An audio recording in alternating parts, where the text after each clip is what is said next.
Alrighty, everyone, we made it. We're playing Studium. We got a little bit of everything here, making sure everything sounds good first before we jump right into it. So my name is the Nate Keeper, Nate Elks. I hope you can hear me just fine. Let me know if you can. We also have a handful of very special guests with us here today. Along the bottom of the screen here, you should see, of course, right below me, my name, and then to my right, we have the Sad Skull, Adam. I'm going to try and get him on screen here in just a second while he's introducing himself. Well, it's wonderful to have everybody here again watching us stream some wonderful games. But the most wonderful thing is finally we have a game that is so concentric around my brand. Finally.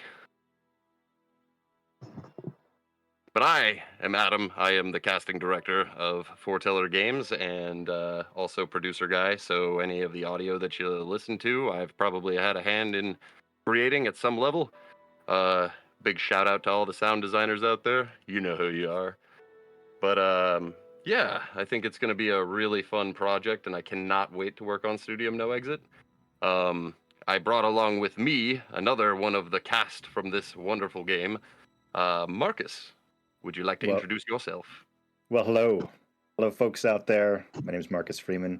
I'm a VO, and Adam's tucked me under his wing, and I've done a handful of voices for different projects over the past year or so. It's been an absolute blast. I'm pretty excited to play this new title. I am going in blind, and I kind of can't wait. And finally, we have with us the master of the game himself, Mr. Well, why don't you introduce yourself, Mac? Hey guys, y'all know me. Still same old Mac. Thanks for organizing this, you guys. And I'm actually couldn't be more thrilled to walk through this with everybody. It's been a long time coming. We just can't have enough content on this, so I'm real excited. Plus, I'll apologize to everybody who's watching. I had offered to put my video up on the screen, but like I was also wearing a skull mask, and there couldn't be two of us, so Yeah, I had to pass. it's very true. It's a me only thing when it comes to the foreteller. I'm not going to steal But your thunder. I appreciate that, but unfortunately, I think that the artwork in this game does steal the thunder, and I'm so like impressed, man. And I will say, you know, like to everybody out there, like I am a backer of this game. Like it was one of the first games that I backed this year, and I just saw it and went, "Yup, that's for me."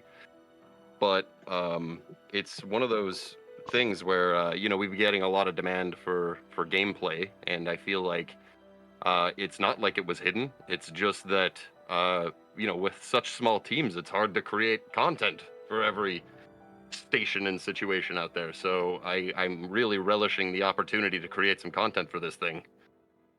Yeah, I'm not going to make excuses, but I will say that I have not it's been a very sleepless last week or so. I'm at a full clip just sprinting through all this stuff. So but taking the time, I mean these are pretty big play sessions, so I'm excited to jump into this with you guys.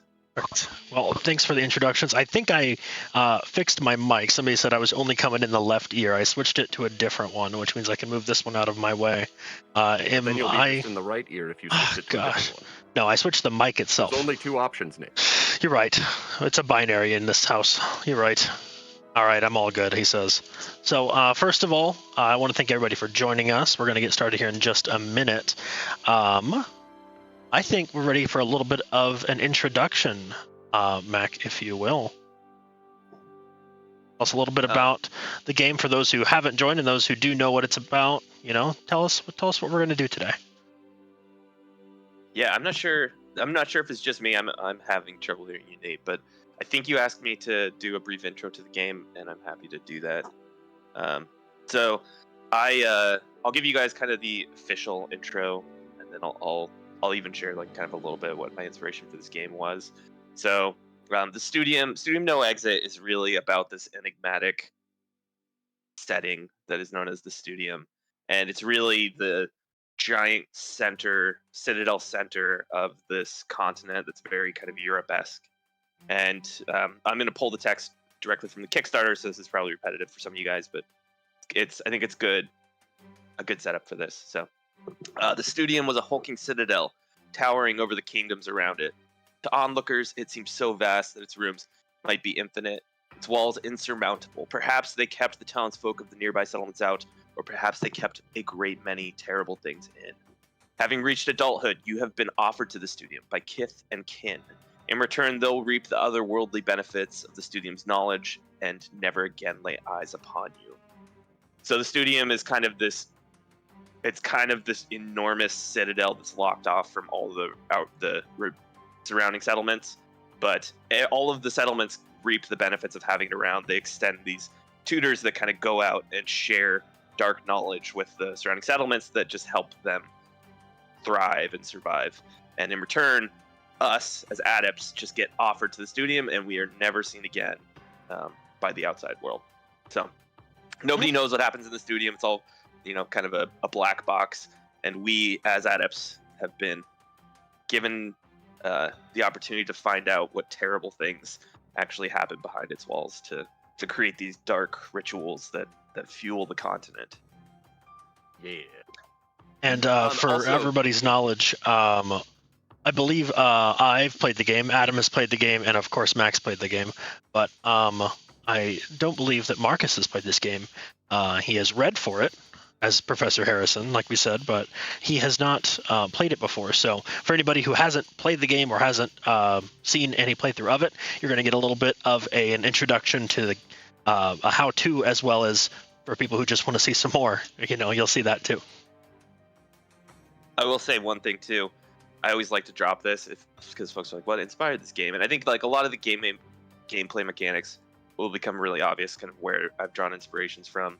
But I myself am a huge Gothic horror fan. I grew up kind of, in the era before when the only tabletop RPG or RPG board game was Dungeons and Dragons, and that's obviously rooted in this game. You'll see Dungeons and Dragons mechanics inspired throughout it, but a lot of it just comes from my love of Gothic horror and fantasy, and I just love Gothic horror storylines. They've got all these great kind of beats that they hit between terror and there's monsters, but there's also these like tragedies and romances, and it's just all very, I think, compelling storytelling to me, and that's really where me and my co-writer Chris Spees, that's kind of where we like to play. So that's, I think, really the impetus for this game. And then just I'm a board game geek like the rest of you guys.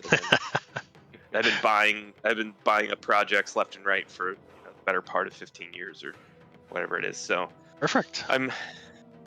Well, let's should we pick our characters first, or do you think going straight into the prologue? Yeah, let's go to the prologue. It's kind of ordered in that, it's kind of set in that order. Perfect. For a reason. I tell you what, we can trade off. I'll read the prologue, and then I'll leave it to the rest of you guys to kind of read through the rest of it if you would like. Sounds good. Go for it. Sure. Okay, so the prologue, just for everybody listening, is kind of it starts off with a character that is not us, and builds us into the story of this first run. This is the very first run of the game. It was her 18th birthday when she was given from her family as tribute to the Studium. She would never return home again. The sparrows had her now. Examined by foreign eyes, the young woman experienced a fear never felt before.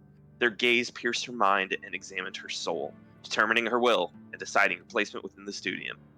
Once placed within a new group of adepts, the young woman discovered her peers to be of ill will and selfish motive. They preyed upon her weakness to establish dominance. You, a small band of sparrow outcasts, would come to her aid. Standing between a group of tormentors and this newcomer, punches would have to be thrown. The sparrows would not be happy. Having broken the cardinal rule forbidding conflict among adepts, the young woman, your group, and her tormentors were all cast deeper into the Studium before completing your training with the sparrows. Ill-prepared and suddenly alone, you must fend for yourself amongst the horrors that lie in wait. Welcome to the Studium. Thank you very much. Defend was part of the initial draft. I'm kidding. But yes, the prologue, even just listening to that the first time, gave me chills. I was like, ooh, I love a game with story. Sometimes you can't just jump into something and, okay, cool, let's beat some stuff up. But I like having a reason for why we're there. So I really appreciate that as well. So, we've gone through the prologue. We realized that all four of us, we were trying to defend somebody. Somebody's getting beat up. Well, we got it in the middle of it, trying to defend people. Now we all got thrown away. So, let's find out who we are. We have 4 classes here. Mac, you want to give me a little bit of intrigue on each of these? Sure thing. Yeah, so they're all kind of, I think a lot of them fit into some pretty classic RPG archetypes. The Signifier is kind of your jack of all trades. She's got like a ranged attack that will, give her a little bit of range, not a lot. She's got a little bit of armor. She's got attunement, which will be very important in certain circumstances, and then not important at all in others. And then the Sin Eater is your kind of your classic rogue, has an offhand weapon, so does more attacks more frequently. And again, just kind of, I think all of them are really well armored with one exception, which is the Toxopholite, who's your classic ranged attacker. She is not going to have any armor whatsoever, but she's got an action that she can hold where essentially she can just dodge. It means that she can't attack during that turn, but she can make sure that she doesn't get hit for one attack. So it's kind of a trade-off there. It's very tactical. And then your upperclassman is like the OP tank. He's got the most armor. He's got the biggest, baddest weapon. He's lives up to his namesake. Perfect. And we've got these fun little prompts to go through too that we can do with the 90 New Eyes. Ooh, where are those at? Yep, man. Yeah, who wants to read through that? I see right here. I think Adam, I believe you read it last time, right? I did read it last time. Marcus, you can see my stream, right? I can read all of that. All right. Well, why don't you give that one a shot? So we're gonna start up there at the top of 90 New Eyes. All right. 90 New Eyes. Sleep is a rare commodity amongst the Desinins of the Studium. Safe slumber is afforded to the lucky few. Far more common is the appearance of black and red eyes, strained by time in the waking world. For this reason, a night's rest is commonly referred to by the sparrows as new eyes. They commit themselves to providing incoming adepts with 300 new eyes. You were, unfortunately, only afforded 90. Here's how you spent them. Whoever is reading this aloud, your passion for study became apparent to the sparrows. They opened their knowledge to you. Symbols and abstract philosophies took root in your mind, unlocking a powerful command of the Studium's dark rituals. Become the Signifier. All right, So- that's you. Right. That's it. Adam, I see you're actually sitting next to me on the board. I'm going to move you over next to Mac.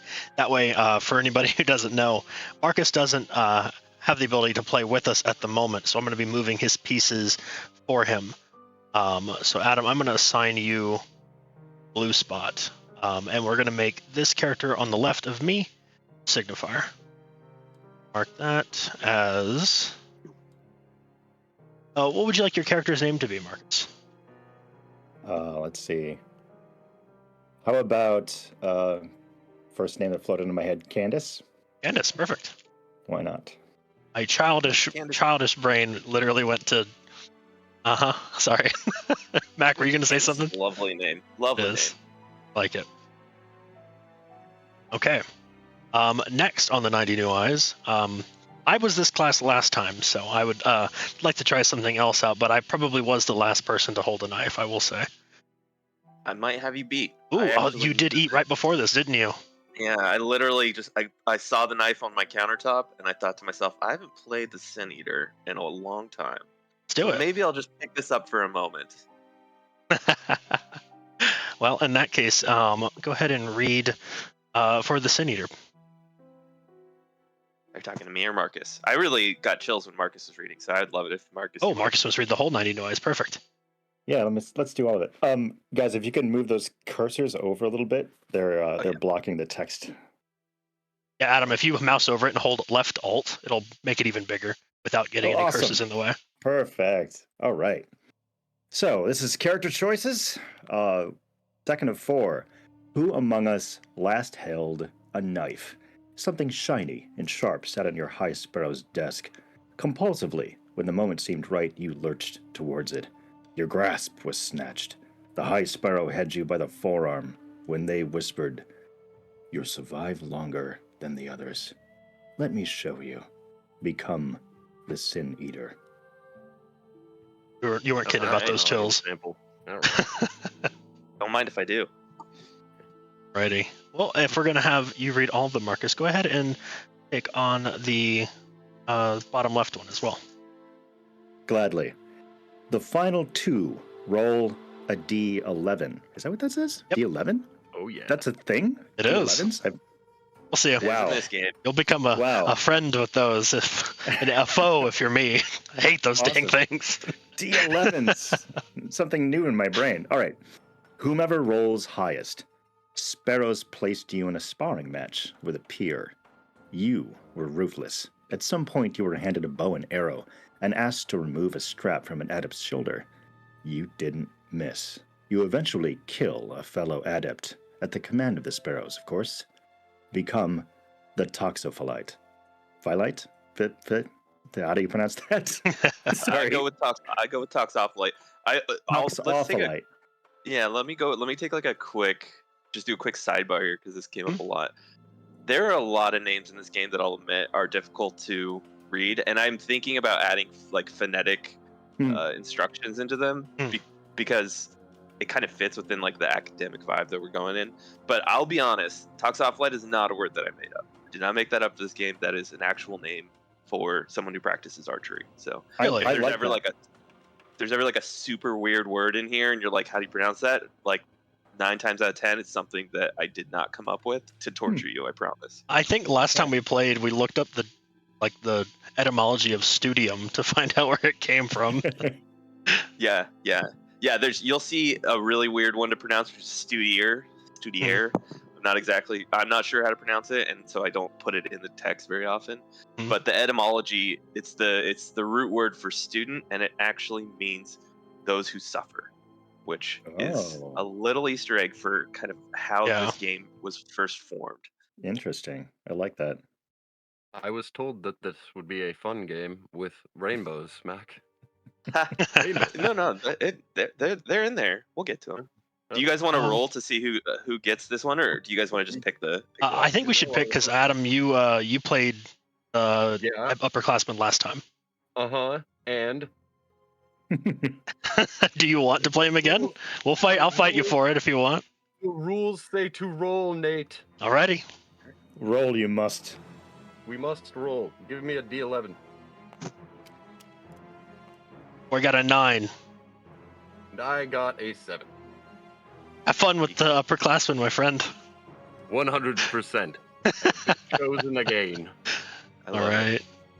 Somebody mentioned in chat if I was able to make this full screen.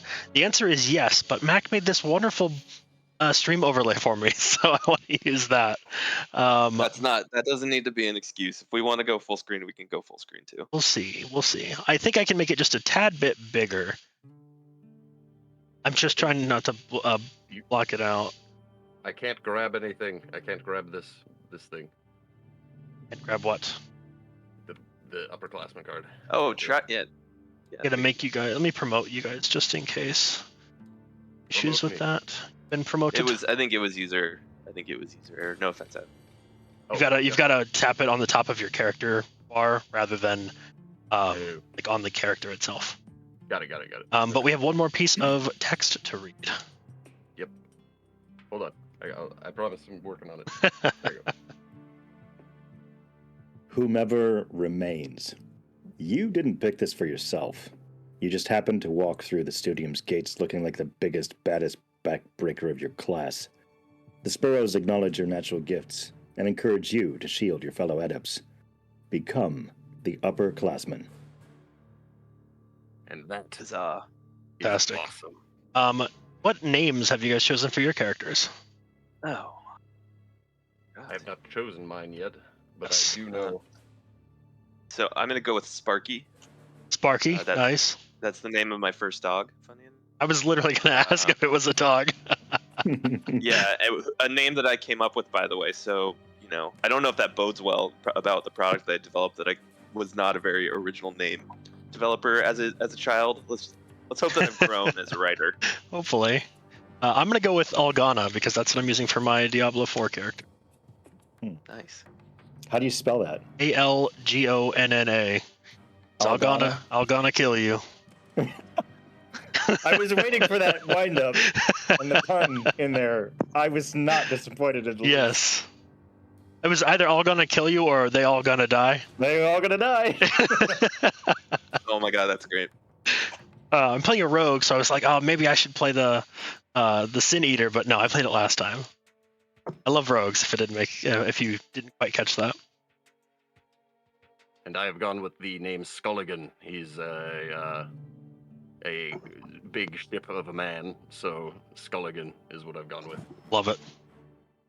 I will say that there are characters in the game, in the Death Ward specifically, that are literally just like exposed smoking bone. Ooh, So that's fun. So yeah, maybe I think the advanced class for that has a lot of like skeletal, which is pretty cool. The bones are smoking? Yeah, they're smoking. Like, are they wax. post-barbecued creatures that are still emanating smoke, or are they just skeletons that are smoky? Well, the black flame, the Studium, burns very, very slowly. And the smoke that it emanates is actually parts of the soul burning away. Some have even been able to use the smoke to control inanimate objects. Oh. So there's lore attached to this smoke. Pretty awesome. Oh, yeah. But what brand of cigarettes do they smoke? Gotta be Marlboro Reds. Gotta be. Truth is, I don't smoke, so I have no idea. No filters. No Don't even know filters. Camel Crush. I would Camel imagine Crush. Cigars. Oh, Cigars. probably pipes even. Yeah. No, they're like the old school hipsters that kind of pack their own cigarettes. Oh wow. The loose Lame. tobacco folks. Yeah. Mm. Well, I think there's a little bit more setup we have to do on our character sheets before we get into a little bit more. With our cohesion and insight and everything, Mac, you want to help us figure out how we set those up? Sure thing. So right off the top, let's just kind of go on the character sheet. Just go from top left to right. So everybody starts with 1 cohesion. Okay. Mark that off. And everybody starts with 2 insight. You can Ready? mark those as well. And We all get 1 second, class Mac. point. Are you guys able to hear the music in the background as well, or is it too quiet? I don't want it to be completely silent while if some of us are thinking in the background. But Mac, go ahead. Sorry about that. Sure thing. And then we each get 1 class point. And for context, for everybody listening, watching, class points are not going to regenerate this playthrough. So these are kind of our ace up the sleeve, and we won't be getting them back. So we use them sparingly. Ready? And then permanent stats. Yeah. So we should each be starting with 6 movement. I think some versions of this have it. Some versions of the TTS mod have it defaulting to on. Some of them don't. So apologies if there's inconsistency there. And then I don't think a lot of us get a lot of permanent. So none of us get permanent bonuses. I don't think a lot of us get temporary stats. The upperclassman might be the exception there. I think the upperclassman gets +3 temporary stats. So they, instead of having a class ability, they have a class trait. And as long as they are an upperclassman, they can have +3 to strength. And each of these has different bonuses. So, speed just means you can roll with more dice during an attack. Accuracy bumps the results of your roll to hit up. And then strength bumps the amount of damage that you do up. Luck is used in engagement card rolls, bumps the number up on engagement card rolls. And Constitution adds a damage modifier of reducing damage by however much your Constitution is. Then movement is movement. So a few of us have Constitution modifiers. I think the upperclassmen and the signifier each have Southpaw Guard, and that adds +1 Constitution. So whenever they're being damaged, they can, once per attack on them, they can reduce the amount of damage that they take by 1. Cool. Because you guys only get +1. I don't believe we played with the signifier last time, so I'm excited to see it. Oh yeah, that's right. I forgot we rolled 3. While we're going through that, if you look at your weapons, they'll typically have attacks, and we can talk about attacks in a second. But while we're kind of filling out that character sheet, the armor and occasionally the accessory will have temporary hit points that you can add to different parts of your body. So I've got a utility cloak as the Sin Eater, so I can add +2 to the temporary hit points next to body. So just go 1, 2, and then I've got temporary hit points on my arms. I just have 1, so I'm gonna hit +1. Sorry, everybody, for my subpar tabletop camera skills. But perfect. All right, what's the next step? So I think it's probably. I think what we should do is just go through that dungeon kickoff, the Forsaken Ward, and Perfect. then we can. And then I'll talk a little bit about like what we do on our turns. Yeah. Our most forsaken member of the cast here, would you like to read the intro text? But of course. Oh wait, I can do the thing. Hold on. Yeah, there we go. Yay. All right. The Forsaken Ward. You remain vigilantly ready to again defend the lower classmen from their would-be tormentors. However, the outcast group have become wary companions, for as much as they despise one another, in the Studium, it's always better to travel in a pack. Animosity runs through the group, as their expulsion weighs on the once tormentors. After days of traversing the empty halls of the Studium, your group finds themselves at the Forsaken Ward. Once inside, the only exit is swallowed whole by the creaky wood paneling, leaving the group with no option other than to move forward. Within moments, an arm brushes against you. An unfamiliar body stands motionless beside you. Then another, and another. They were so quiet you would never heard them approach. Hands reaching out, grasping at you and your fellow outcasts. With even more bodies coming from every darkened corner, the once tormentors see a chance at redemption and throw themselves as distraction to save your remaining party. You escape the grasping figures, closing a large black oak door behind you. With a wood crackling sound, it's swallowed up and disappears. You must now go deeper into the Forsaken Ward. You catch your breath in the Forsaken Ward's hallway. You can see now in the eerie quiet that you and your companions escaped. However, your new friend, along with their would-be tormentors, are missing. With only the halls of the Forsaken Ward ahead, you curse your bad fortune and hope that in one of these rooms you'll find your missing friend. Seek out your missing companion, and perhaps some way out. Begin play, and best of luck. I gotta tell you, if this isn't an ad for Foreteller, I don't know what is. Just like totally elevates the experience.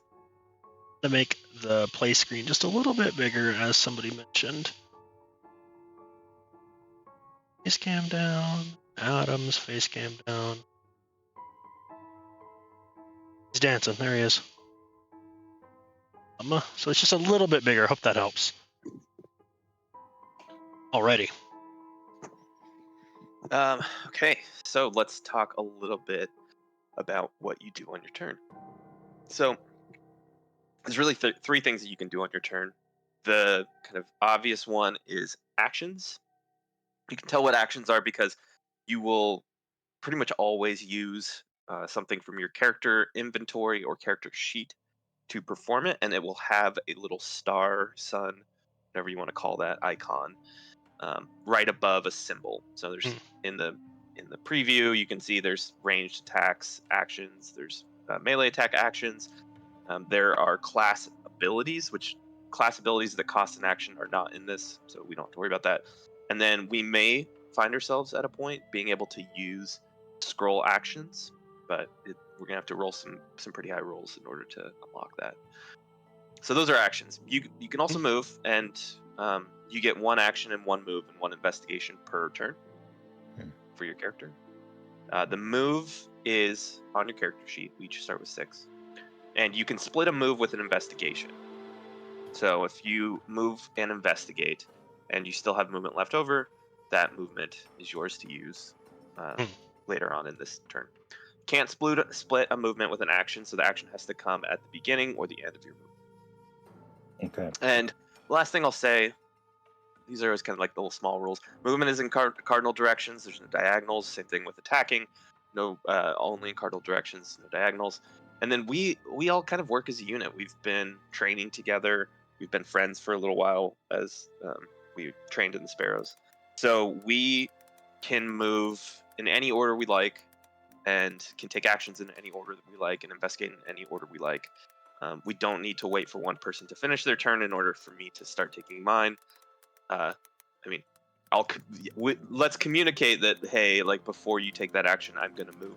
But we don't necessarily have to wait for somebody to completely finish their activation before we take any of ours. Cool. So that's it. I think we can place all of our miniatures at the start section. Perfect. Where do you want to be, Marcus? Let's take a look at these minis real quick. Close up on these once we get them all placed. Yeah, We'll and just go. I'll say that these miniatures are they're pretty low poly, as is custom for Tabletop Simulator, and there's probably a lot of professionals out there who could get these to render with shading and stuff like that. I unfortunately had to model these for the Tabletop Simulator, so I do not have that kind of talent. I didn't realize the pieces could fall over on the board. That's kind of cute. Yeah. Well, they can do some really cool stuff. Watch this. Hey, full ostrich. Perfect. Things look super cool. I can't wait to get my hands on some of these. Mac, whenever you get some, you know I'm gonna ask for a set. I really love the font and the overall design and the art that I've seen so far. It's like pitch perfect with the tone of everything. Yeah, it's an excellent package from what I've seen so far, guys. Honestly, Oh, Marcus, thank you. like I cannot wait to show you. Like I know that this is Max game, but like holy shit, dude, it's so good. It's so good. And Mac, we think we've mentioned this to you before, but after we got off playing previously, Ab and I were like, "Oh my god, that was just the demo! Come on!" Yeah, it's I think one of the things that's been kind of like a fun challenge to have is how can we make it so that there's as much story and engaging content in essentially what is like just a handful of like dungeons. And we've kind of come up with some really novel ways, and the engagement system is, I think, the primary way of doing that. You know, even when we go through this, I think you'll notice that a lot of the adversaries are very one note, and that's kind of by design because we're just learning the rules. But you know, the second time that somebody plays through, they are probably gonna have a whole new set of engagement cards, and those same adversaries can do completely different actions that that depend on the situation and not whether or not they like are a specific type of monster. Interesting. Okay. So yeah, so we can move in and investigate. I'll just share with everybody. I think some folks on this know. I will not do any investigations because I literally know exactly what happens around every corner. So I'm going to be the last person to go. I'm happy to, like roll dice and hurt some baddies, but yeah, I'm not making any decisions on behalf of the group. I am the no armor bow person, so I don't really want to be the first one into a room. So I'll leave that choice to the two of you guys with the strength and the what was it, the damage reduction. That's the main thing. So Marcus or Adam, which one of you would like to attempt getting to a door first? Well, all right. So just to clarify for Marcus, because I'm gonna have you go. Well, I'll probably go first just to knock some heads. But so these little golden areas are where the doorways are, and these are the big old hall tiles here. So when you take one, you put it there, like so, I think. And then basically do you read this before you flip it, or you flip it and then? Yeah, I got to move yeah, first. yeah. Walk yourself over there first. That's always a good start. There's your 4 And then, movement you're gonna. investigation. So you're gonna. Yeah, that's right. So you're like, okay, I'm gonna investigate. So now you can flip that and place it. And then part of your investigation is once you align the doors, you get 1 free movement into the space. Ah. There's 2 separate doors, so you can kind of make it work however it needs to. Yeah. Lock this door down. It's in place. Yeah, Perfect. good call. And Now- then, now you draw the engagement card. All right, and I will read the engagement card Perfect. for everybody. Put it right above Yeah, the. maybe like you can just do a quick show the card itself, and we can highlight in the top right hand corner. It gives you the prompts so that you know what you're supposed to be doing. So not every engagement card is the same, but the card itself will walk you through what it requires of you as you play it. Ashen remnants. You come upon a scorched room. A howling noise fills the space, and yet no wind is felt on the skin. Fire once raged here, leaving but few remnants of furniture and partially salvaged paintings. Under nearly every piece of art is a plaque that credits a single painter, the Grand Bastol. Choose. Hmm. So, these paintings, could there be more than meets the eye, or could there be something here to salvage? I shall choose. Could there be more than meets the eye, because Transformers. More than meets the eye. Oh my gosh, that was great. All right, so I got to roll a D11, yeah? Yep, from your short Yep. time with the Sparrows, you've learned of paintings that can shape the soul. In some cases, even to attain greatness. Roll that D11. We should explain what a D11 is. I got a 10. D11 is just a it's just a D12 with a 0 value. Oh, I see. So we're not defying physics with this one. Also, the flavor text. I got to read the flavor text. I forgot about the flavor.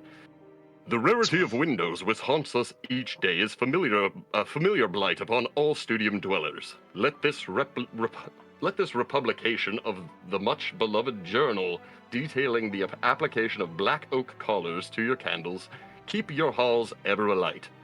Pater Ewin, House Wick, 1135 AP. Fighting Away Darkness, Contemporary Traditions in Candle Making, 2nd edition, page, PayPal, 443. In case you want to tip the writer, yeah. What is AAP, since we have Mac here? After Pisa. Yeah, there's like a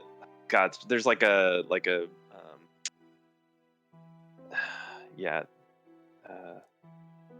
There's like a bunch of jargon. I can probably give it to you if you let me go pick up the lore books, but there's a specific term for it. It's like No kind of like a worries. pseudo-Latin. Oh, Like cool. a pseudo-Latin term. Does it denote like a time in history, or is it like an event? It does. Yeah.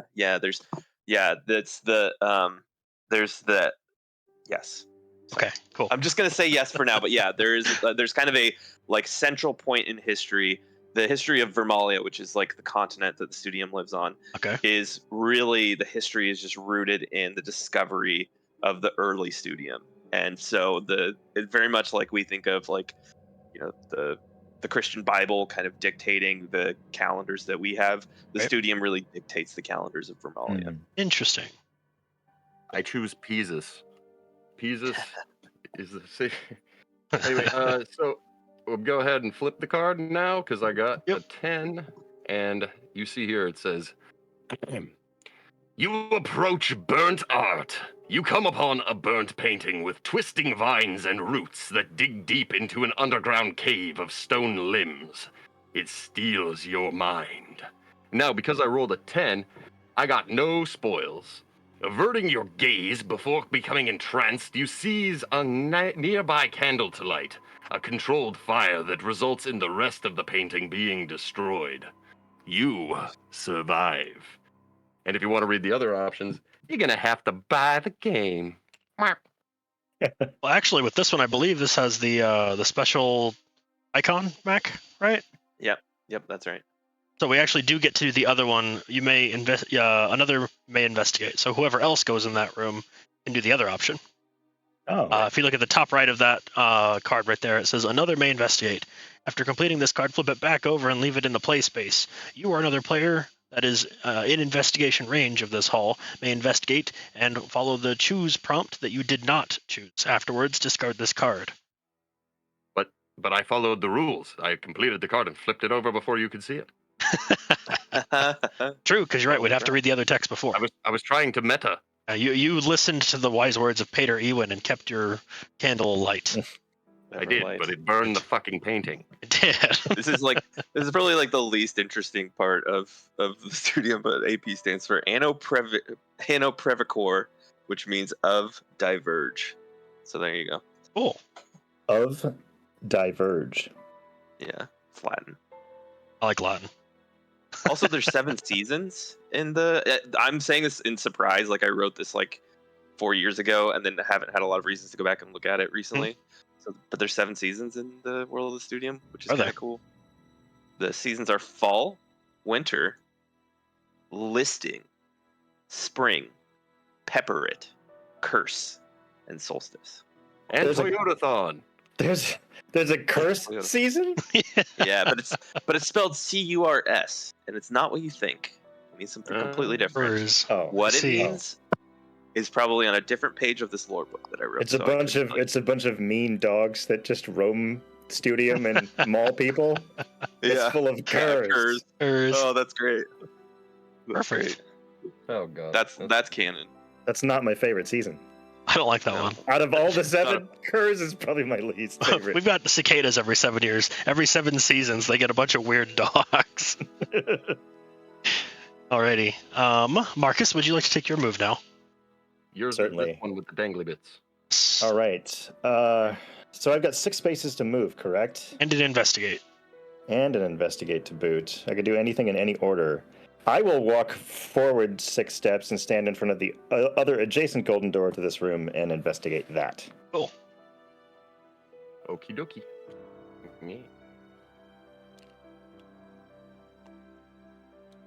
This one. Stop touching Make that stuff. one fit. Bam. So yeah, it's not perfect in tabletop. There's some sizing. There's some sizing differences. A pointing room. Ah, yes. So now you must read this. Yeah, you can move the signifier 1 space. Well, that's 1 free move. That fits. Okay, here we go. Pain and misfortune. 3 ominous statues surround an indiscernible ritual circle, their shrouded heads bent in observation. The unmistakable recognition of a fellow adept's scream pierces your soul as you see them splayed in the center. While you can tell that you haven't met this person before, their expression makes it clear that they are experiencing a new depth of agony. This must be the sacred rite of enthrallment. You know this from your studies with the sparrows. Bearing witness, let alone intervening, can have dire consequences. Sometimes there is no right answer, and the only outcome will be pain.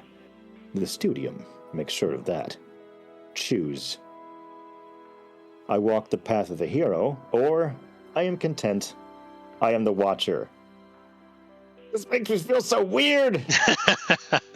All right, let's It's see. always good for a game to make you feel things.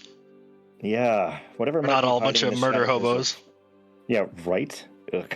We also have a fan in chat in our friends from Sonic Realms. Marcus. Go Marcus, Oh, total nice. Freeman head here. Freemanite? Yeah, we're workshopping it. Freemanites.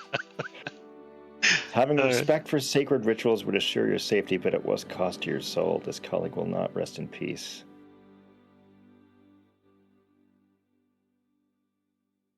Yeah, let's get weird with it. Let's dive right in. I'm going to watch. Cool. I love it. Righteous. So you get Let's to- see how dark this gets. Oh, that sounds like a challenge. Go ahead and flip that one over then. observing the sacred. You watch from a hidden vantage point as the adept's skin begins to boil and pop, their primal screams echoing through your bones. A purple ethereal crown forms around their head, burning their hair. The smell of scorched skin is unlike anything you've experienced before. As the crown completes its formation, the screaming stops. The adept is now converted. What have you done? Spawn 1 thrall. Cool. A possessed human, huh? I don't think I'm gonna get used to you reading these cards. Just so good. Oh, I'm reading all this cold too, man. This is the first time I've ever seen any of this stuff, so yeah, I love it. I don't believe you. You've gotten on TTS before. Well, no, you can't, because you can't get on TTS. I forgot. Right? There you go. So for anybody who doesn't know, Marcus is playing through Adam's vision. Yeah. But let's go ahead and set up for combat then, right? So Yeah. our first bad guy First that bad guy I to draw. allowed to happen. I did this. You chose I that did bad this. guy. What have you done? That crown have looks cool. I done? I'll walk through the. I actually probably we have a mini that looks exactly like Damage, but I've been playing with that one for too long, so I pulled this one out. So I'll walk through the the monster dynamics. This lady is gonna have a little bit of time before they activate, but just as a FYI. So if you take a look at the grid, you can see that there's a bright red spot in the middle. So that's your adversary. That's where they spawn. And then they've got an armor class of 5. So when we attack them, we want to roll a 5 or higher. When they attack us, they roll with 5 dice. They need a 6 or higher, and every success is 1 damage to us in a randomized spot. And their movement is 5 spaces towards any adept occupying the same room. And then they attack each adjacent. Gotcha. And I forget, this is the last time we played, is adjacent only the cardinal directions or diagonals as well? Yeah, cardinal only. Okay, cool. Well, And got there's some phase walking orders. to do. Mac. Yeah, I'll just really quickly. The phase order is we start with the player phase, which we're in the middle of right now, and then some engagement cards will say player phase stops immediately, but that's not the case for this one. And then there's an NPC phase, so if we have NPCs, they'll activate. Then there's the adversary phase, which is the 3rd phase, and that's when this thrall will come at us. And then there's an optional 4th phase if there are no adversaries or engagement cards that prohibit us from doing this. We can have a tactical phase, which basically means that all of us can move freely, place our minis wherever we want on the board. There's no one to slow us down, and then we can start at top of the round. Cool. Oh wow, okay. So we can all confer together about position rather than taking consecutive turns about it, and then plan our best attack possible and defense for that matter. Yep. Yeah, but only if there's no adversaries. So it does kind of make it so that it's really kind of positioning when you get past the first couple of halls and we're doing more investigations. Okay. Then one of us can stand outside and say, I'm going to go in a second, and then I can stand behind them and say, all right, I got my cleaver ready to chop anything that hurts you. Don't worry, Candace. I'm here to save you. I'm your upperclassman, Skelligan.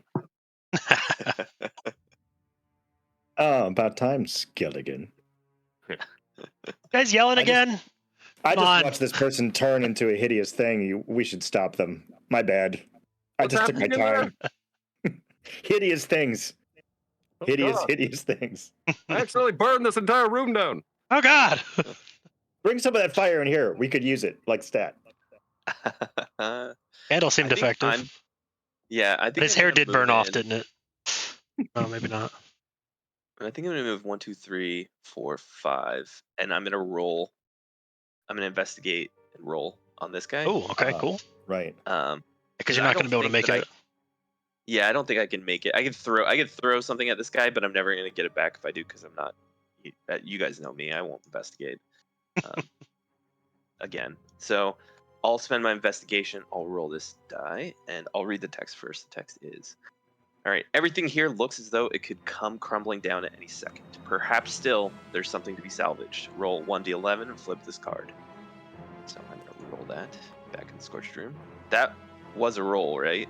I didn't see it. Okay, let's try. I'm gonna do this again because it was pretty pathetic. Oh my god. That's That pretty was- pathetic for a different reason. Oh man, brutal. Could have been worse Should've kept though. the 9. I should have kept the 9. Yeah. Okay. Uh, You seek something of worth. In the drawer of a burnt bureau is a scroll that appears to have once aided siblings James and Sybil Vane. Before you can even read a word, the scroll turns to ash in your hand, marking your skin black and filling the air with hazy smoke. Dang. No What luck. did you do? When you said the room was on fire. Sparky! What did you Yeah. do? Hey, I'm just living up to my namesake, man. Couldn't control it. Everything guess- in here is very flammable. Guess I will go then. I believe that was your movement and investigate, right? Yeah. I'm going to move right behind you, my 6 movement. And I am in range, I believe, because I'm a range person, I believe. I've played the range person and- before. Range of 4. Yeah, that's right. That's exactly right. So the way that line of sight works is that if you are next to a door, you have full line of sight on everything in the room, which means you can hit that target. If you were one Gotcha. step back, Hmm. you would only have line of sight in a straight line. I see. So if I'm at the door, I can see the room, but not at the door. Only the line connecting. Exactly. Cool. So that's actually, you're in the perfect position to snipe this guy. Or How do gal, I do sorry. that? Right. So you're going to take a look at your weapon, Okay. and you're just going to kind of go across it. So you've got a ranged attack. Perfect. Mhm. It's got a range of 4. So the way that you count range and ranged weapons is exactly like you were counting spaces that you move. So you count 1, 2, 3, 4. Looks like your range. Yep.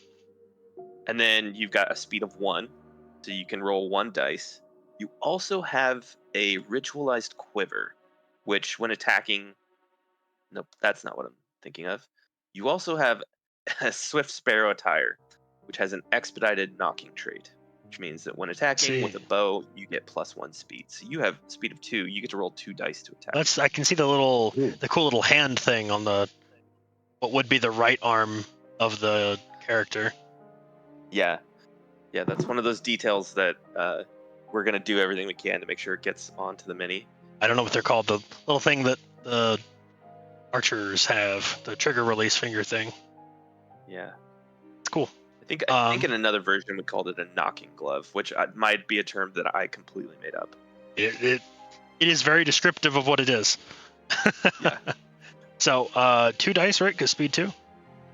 Yep. Where are our dice? Let's get some more out. Go. Ah. Oof. All right, so this guy has an armor class of 5. Yeah. Now, here's the rub. If you were inside of a hall and you were sharing it with another adept, you would have cohesion bonus of +1 to your roll, and that would be a success. But you are sniping from outside the hallway, and you do not get a cohesion bonus. Yeah. I notoriously roll very poorly in this game.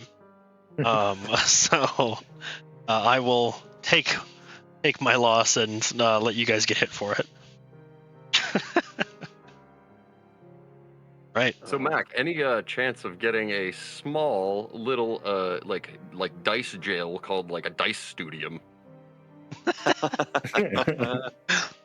There's absolutely a chance. In fact, I have that as stretch goal for. No, I'm just kidding. Yeah. Well, the Studium dice for this. Tower merch. Yes. Hey, Yes, here we go. That was absolutely on my list of stretch goals, or like add-ons to have, but it kind of got left behind in the wash as I tried to prioritize things that are more important than a really cool dice tower. Which, as I Totally say that out understandable. loud, feels What like else is cooler than a dice tower? Yeah, it feels redundant, doesn't it, when I say that? So I'm rethinking my decisions. Hold on. Here we go. Let me. I'm glad we're talking this out. Thank you guys for talking me off the ledge. Here's our dice jail. We have a wooden bowl. This one, no, in the jail. Don't use those. Nice. I love it. Alrighty. That was Mac and I. Who else? Marcus, I think you've got an attack left, but I don't think you're in range because your range is 2. This gentleman or this lady looks like she's 3 spaces away. Yeah, so I would need to be 1 closer. I don't have any movement left, right? Because I burned it all getting to the room, correct? That's right. Yeah, that's right. And there's nothing else defensively I can do in the meantime? It's not in your character build, unfortunately. Cool, just checking. Thanks. So Right, I it's- think that's it. signify that I can't do anything right now. Yeah, it's very clear to everybody who sees you that you're unable to perform anything. So just to make sure, Adam went before Marcus lit up this room. Does he have the ability to act now, or we all 4 did our things individually, even though combat hadn't started? So Adam doesn't get to go now. He's got 2 movement left, so he can finish his movement if he wants. I see, And get okay. just a little bit closer. Cool. Yeah, but I Righty. think that's it. I'll go adversary phase for this first round. I actually had a question come up in one of the forums, like how do you decide who gets the adversary token first? To which I responded, whomever you want. But I think that's actually a lazy answer. I think there needs to be like a fun mechanic like we do with the 90 New Eyes. So I'm thinking about that. But I'll start with it, and then Do we have an adversary token? we do. It's right here on It's the side. It's the card, right. yeah. It is technically a token in TTS. So I'm gonna go off of this, and then I'm gonna pass it to the player on my left. So first things first, I am gonna start with the adversary that is furthest away from me, and then move inward. This is the only adversary on the board, so they are gonna activate. They are gonna move 5 spaces towards any adept occupying the same room. So that would be Marcus. Yes. That would that would be Candace. Candace. Yeah, I'll try not to break character again. Here's a question, actually, just because I like to break things. Would the thrall not move if no one was in the room? You are exactly right. Yeah. Interesting. Yes, the thrall would not move. So if we never discover a room, those enemies basically don't exist to us? Or if we just leave. Well, Or yeah. there you go. So this becomes, I think, much more apparent as you get through this playthrough that it's not always the best idea to stick around and fight. Sometimes just run. Mm-hmm. Cool. Okay, so the thrall is going to attack each adjacent with the speed of 5. I'm going to grab 5 dice. There's 1, 2, 3, 4. Oh, just making a mess. Don't mind me. 5. Okay, and then I will roll them over here so that I can do it in front of everybody. Yep. And away we Got a go. cock. It's listed as a terror, though. Yeah, that looks like a terror to me. Okay, so he needs 6s or higher to hit. He rolled a 10, an 11, a 6, and a terror roll, a 3. So the 10 and 11 and 6 are all going to hit. Oh, boy. Fortunately, both fortunately and unfortunately, enemies cannot crit, but they also can't get afraid. So the crit just means it's an 11, doesn't mean it's a critical hit. So that's 3 hits. I'm going to grab damage center dice. That's these D4s. These D4s were custom designed for this game because D4s are notoriously like Pointy. pyramid shaped. Yeah. These are notoriously not pointy. Yeah, these are easier to roll, I think. We had a comment when we were talking about not knowing if the enemies were there or not. Somebody said Schrodinger's foes. It's pretty good. Oh, these are all body parts. I see. are. Yep. Nice. Where the attack's located. I All like right, that so design. so we're gonna mark off. Yeah, there you go. Mark off legs, mark off body, mark off head. All right, that's a And roll.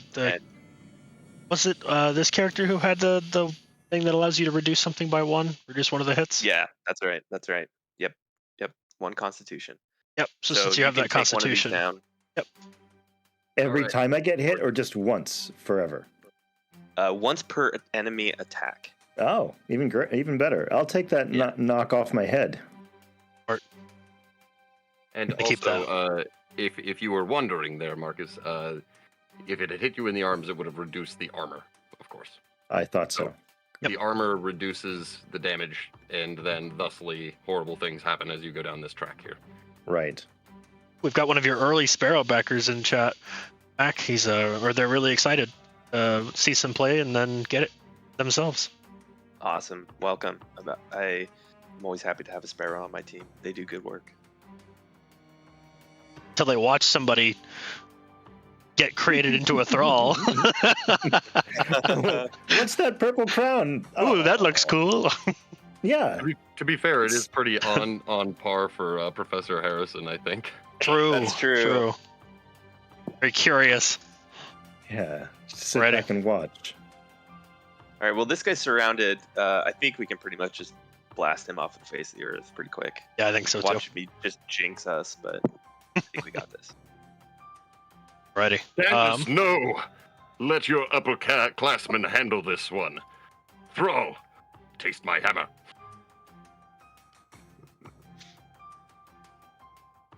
Yeah, it's too bad we don't narrate the character voices. Otherwise, I think you'd be a shoo-in. Hey, alright. Well, we've already got Professor Harrison and Alistar in the Sad Skull himself, I believe. That is correct. There you go. We also had another question. I was on the fence about it. I have how many campaign games? Will this be good enough to match the 8 that they have, Mac? What do you think? I really, really want this to be a lot, and so like I've done a bunch of research on like comparing this to other games. I think that there are definitely some advantages that some of the folks developing other games have over us, which is I won't bore you with, but I really do listen to everything that folks say, and I'm gonna make sure that this has as much value. I'm very much on the train of under promise and over deliver, but I think a lot of the backers have even kind of pushed me to be better about talking about the value prop for this game. So I'm going to continue to do that and make sure that you guys feel like you're backing the right thing. And I just saw the comment about great work on the feedback for this campaign. I really appreciate you saying that. It's been a lot of feedback, and some of it is constructive. Most of it is. There's been a few folks who've been kind of hard to listen to, and it's like the thing that you've poured your soul into for the last 5 years. But it's been really, I think I think I mentioned in a comment, I haven't gotten to this point with this game without listening to people, and I won't get any further if I don't either. So I'm always going to be all ears. Right. So, for all of you guys who are on the fence about this one, I own more board games than a lot of people, and probably more than anybody in this room. I don't know about Mac, but I do have a lot of board games, sir. Certainly got me beat out. But I will say that this one it's already holding a special place, and one of the reasons, and this seems just like a perfect time to address it, there is mechanics in here from games that do not play well, even though they're great, wonderful games. They just don't play correctly, and I feel that some of the mechanical nature of this game has fixed those. And as you can kind of see, like, it is really fun to have a character that you're playing, and you can kind of role play along with your group as you do this. And I'm not joking. We did this last time too. It was super fun. Yeah. So, just saying. Yeah. Right, All right, and so- your character has a special die, right? Because they're the So I was about old school hammer. talk about that.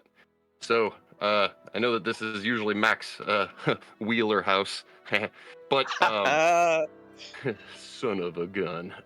Yeah. So my guy has this really cool orange bar on his weapon, and it has 1 range and 1 speed. So thusly, I am standing correct right next to the thrall. Gonna go ahead and swing my hammer. But he gets a special damage die. So most weapons use this yellow dice, right here. But I get to use the special cool orange dice instead. And I've rolled a 10, which the thrall's armor is 6, I believe. Oh, it's 5. Yeah. And you actually, sorry, I'll I will throw this in there because there was a point of confusion here, but the cohesion bonus does buff crits, so you would have technically rolled an 11 with your cohesion bonus. So I have rolled an 11, but that's not a crit, right? That is a crit, yeah. Oh, well, wonderful. I have critted. Yeah, it's a trade-off because here's the thing: when you roll a 0, you get a 0, and the cohesion bonus does not buff your 0. So to offset that, we've increased the amount of crits that you can get by making it so that if you have a cohesion bonus, you get +1, which is I fully support this decision at this time. So, yes. So I've done my critted damage, and as you can see, many advanced weapons have uniquely colored damage dice. This represents a relic item and replaces the standard golden dice. I like the piece of lore on here, so if you don't mind, I want to read it. Mm-hmm. Do it. The legend of Eric, the Brisk's Black Forge, is one that is still immortalized in the weapons of the sparrows. Black steel marked with purple are used to represent the infamous founding smithy. Love it. And as you can see, the hammer is super cool. The cool thing about this dice is not only does it have more swords on it, it can't miss. That's true. Literally cannot. Yeah. So the yellow die has I believe 2 blanks on it. I think I just checked it. And this one has no blanks and crits, or like the extra damage spot or whatever. I don't know what it's called, Max. Sorry. It basically has there are critical hits in the game, but this dice has a critical wound, which is actually essentially you've hit them so hard that it has taken them off their balance in just enough time to adjust your weapon and do even more damage. So you crit initially, so you did 4 damage. You can, if you want to go like turn this guy into a red mist, you can roll it again and see what the second roll for your crit would be. It would be rolling the damage dice again, not the there you go. You're doing that. We have people fighting over their board game collections at the moment in chat. There you go. So 8 damage total to this 3 HP thrall. Very dead. I say, how's that for a hammering? It's clobbering time. We've got these little blood tokens. You've crowned him on the crown and crushed him. Nobody touches my Candace. Squish. Right in front of Candace's eyes, you slam your hammer down. Viscera just sprays across the wall in her face. Does she like it? Mac, we've got a question for you as well. Do you keep the characters or roll new characters every time you play? You keep the characters. The characters carry over. But one of the things that you'll have the option of once you get to common time, which is after these dungeon delves, is you can switch classes, which come with all the kind of cosmetic benefits of having different class cards and different miniatures as well. And in the physical version of the game, I believe the character sheets, these white versions, it's like a notepad, right? You can just pull it off and get a new one. Yeah, it's a tear-off pad. Yep, perfect. There's also this actually came from like another mechanic that we used to do in our Dungeons & Dragons game, which is like we had paper sheets and we'd actually keep the paper sheets because I had a DM who would like actually have characters come back from the dead and play them. And so in this game, when a character dies, you'll actually keep the character sheet and kind of fold it up and put it in the box. And there will be various different prompts through common time and others that will bring them back from the dead in some shapes and forms. Studium doesn't forget. No. Apparently not. Cool. So we've got a pile of blood, red mist on the ground. I guess it wouldn't be mist if it's on the ground. Regardless, we have a dead thrall. Mac, we don't get anything, right? Yeah. The to survive. spoils for this is survival. Yeah, we win. Yep, we don't die actually. We don't die. Yeah, it's a cruel landscape. Cool. Well, that was our combat. That specific investigation. I know that we just activated, but I think we could probably like house rules this a little bit and say that we could take a tactical phase if you guys want to. I'm happy with that. Tactical phase. You Initiate. don't have any items to pass around, I don't believe. Just movement then, right? Yep. Free movement and trading for that tactical phase. Okay. I will. Which door are we going to? Is going to that one? Well, we can either I'm go gonna- here or here. Actually, let's let Marcus decide because we kind of know. So I don't Let's remember. stick on the, let's see, how 6 steps, right? During free movement, you can just kind of go wherever. Oh, really? Well, let me go all the way down the hall on the same side and check out that very last door. Or you get in there, then I'm going to come up behind you just in case something is right in front of you. Fantastic. There you go. Kind of go like SWAT team, you know. Yep. Just, Clear! Stack up. yep. Stack up. There you go. I was looking for the word. Thank you. alrighty. So let's flip. Okay. Would you like to investigate? Yeah. Top of the round. Well, it's Marcus. If you want Sure. to investigate that door, yep, you got Let it. me do Okay. it. Yeah, let's do it. Let's rock and roll it then. Whoa, I've done something strange. Yeah. I believe we have to force it because of the way the game is built. It's got to be like that. Yeah, it's actually, I think you guys are the first people to ever find out how to like essentially break the game. But in this current build that you have right now, you guys you'd really have to push it. The way we did it last time was somehow we aligned the doors to where there'd be like a single line between things getting separated like that. And Yeah, it was it made one of it so those where one of them would end up being in the boss room, I believe, something like that. Yeah, it was one of those where like I felt very confident that there was no way to break them. Like that my design was unimpeachable, and then you guys just blew it up for me. And so now I'm like, so now there's gonna be like some minor tweaks to this, but so far you're the only ones to ever actually pull that off. So I guess that's a good sign. Adam is notorious at building and breaking games himself, so I'm not surprised that he found that. Yeah, so actually, and I mean this truthfully. Thank you for that because that's a lot of times how I am able Yeah. to fix those things. Heck yeah, man. So Marcus, well, you have to step in the room, right? That's like part of the It's part of the deal. investigate, yeah. Got Yeah. no choice. House So he Vane. steps into the thing and he gets to read. Ah. All right. I'll just say real quick before you go, Marcus, too, for folks who are listening in. So I don't think I had shared this, but these tiles and engagement cards are all stacked in order so that we play through them in a set order because this is the first ward that we go through in the game. So in the final game, after you get through this first ward, the hall tiles are randomized, and then there's a grid that you'll actually look at, and you'll see if the pointing room is your first tile, then you will get engagement card number 3, and if the House Vane is your third tile, you'll get engagement card number 14. I So see. it'll- I see.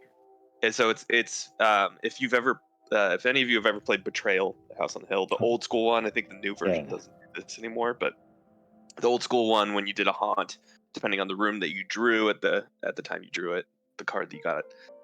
So this is kind of a like simplified version of that, essentially. I love that mechanic in that game. I was only introduced to it over the past couple years, but I love that like massive chart and that randomization can make the gameplay is so different every time. Yeah. It makes it awesome.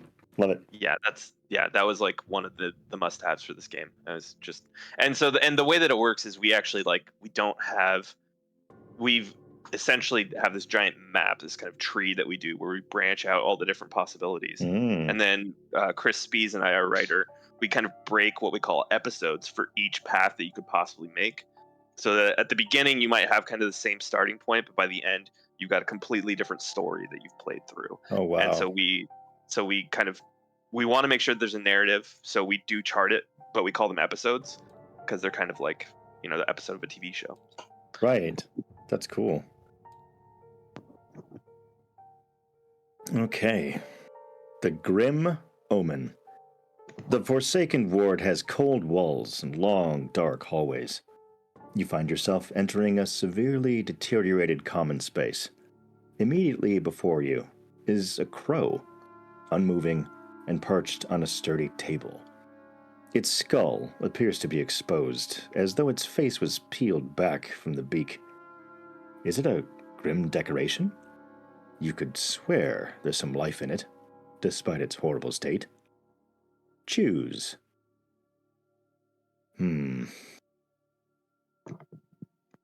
Let's see. So I either inspect it or ignore it, basically. These are my choices. These are your choices. It's like it.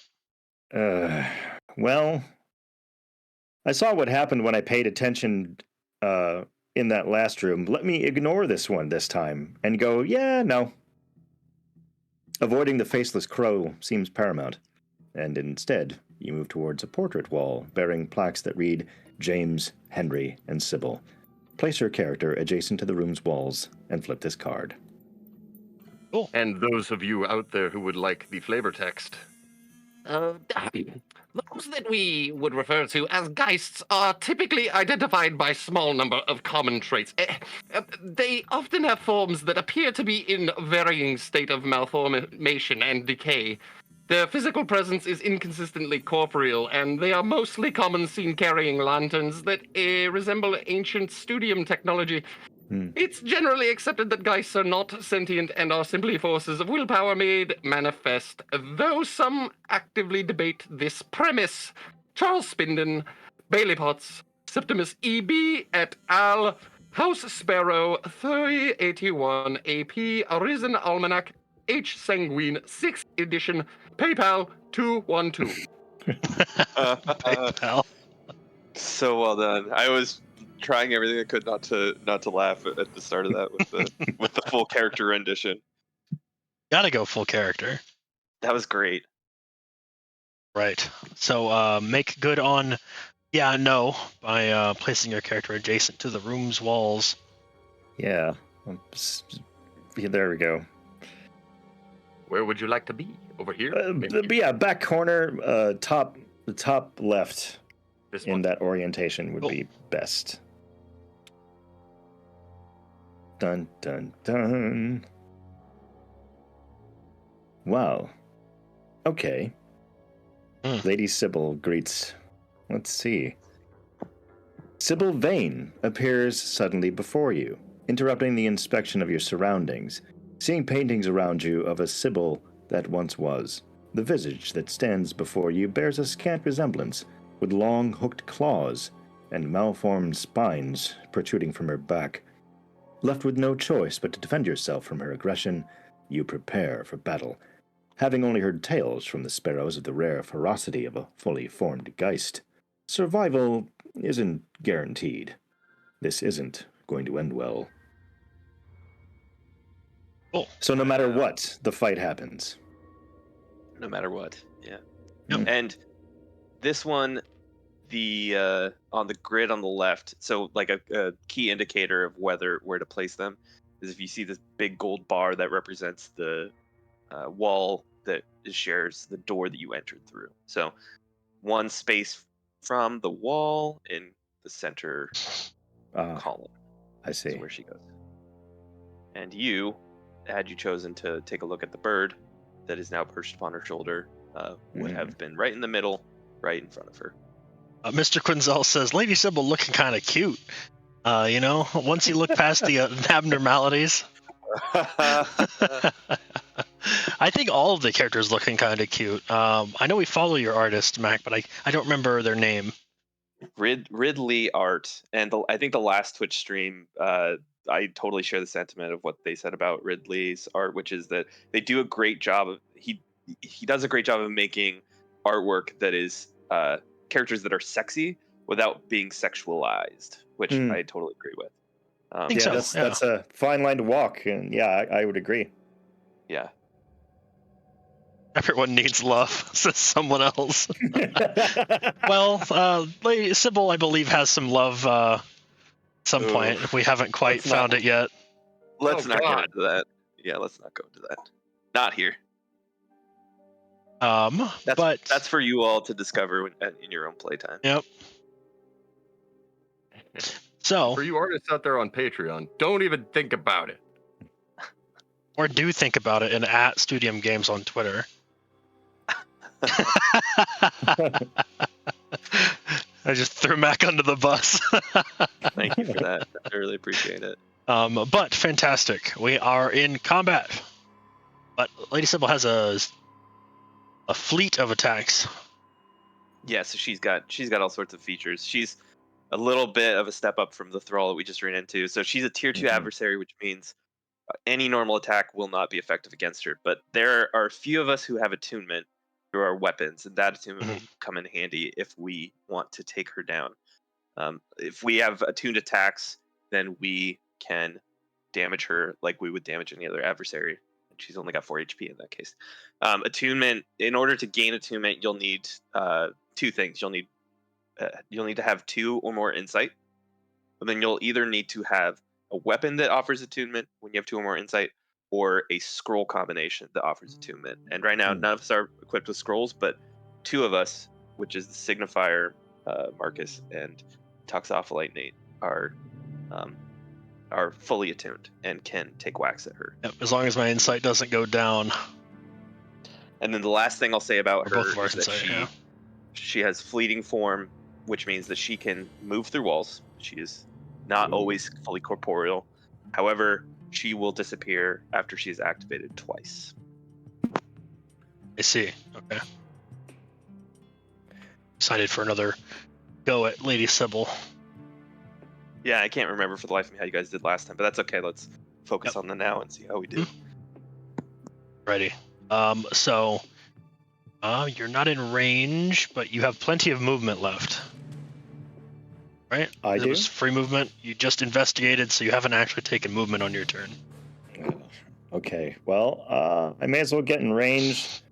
Move over 2, yeah, and then to the right 1 more, and then down.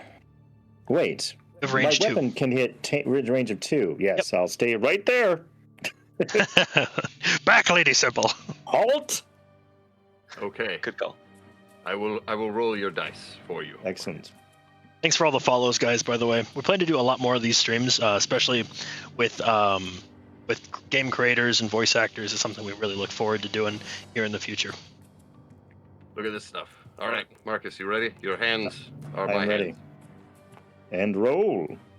We got Okay, the 9's good. Okay. All right. take one. Yeah. Not one, but we'll take one of them. So how this is going to then transpire is that we have 1 hit, and as you can see, the reason why we rolled 2 dice is because he has speed 2. So speed 2 designates 2 swings of this beautiful flail Nice. that is going on there, and that is a kick-ass flail.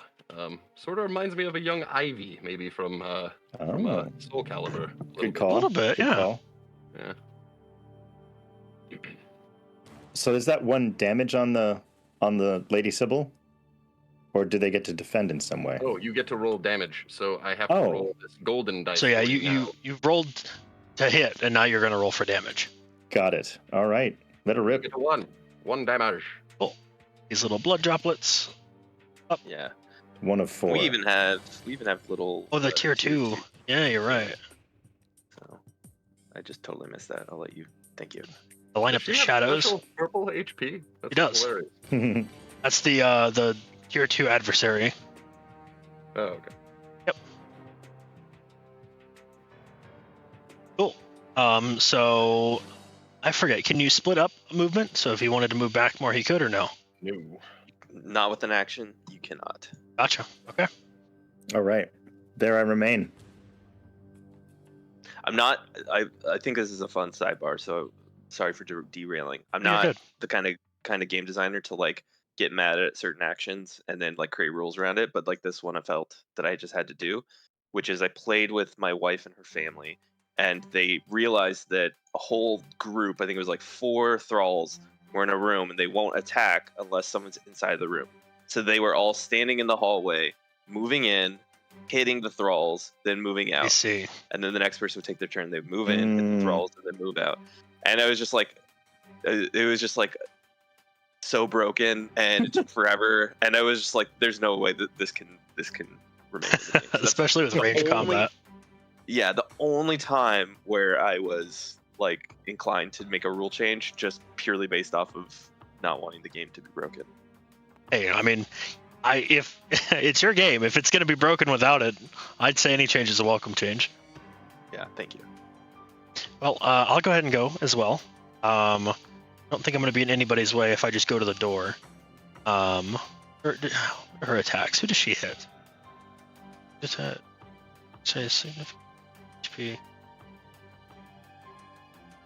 Closest adept or NPC.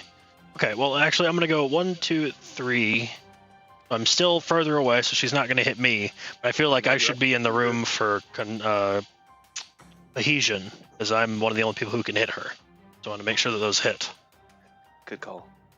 So range 4, I'm in range, and I have speed 1. So I'm going to roll a single die, but I have the bonus from my chest piece, so I'm going to roll 2.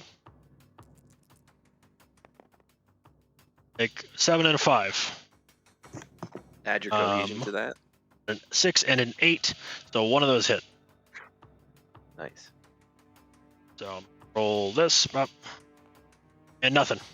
Darn it. Just your weapon flies, your attack flies straight through her. Yep. Nary a scratch. Is not corporeal. Not corporeal. This moment. Dodge, Candace! It's coming for you! No.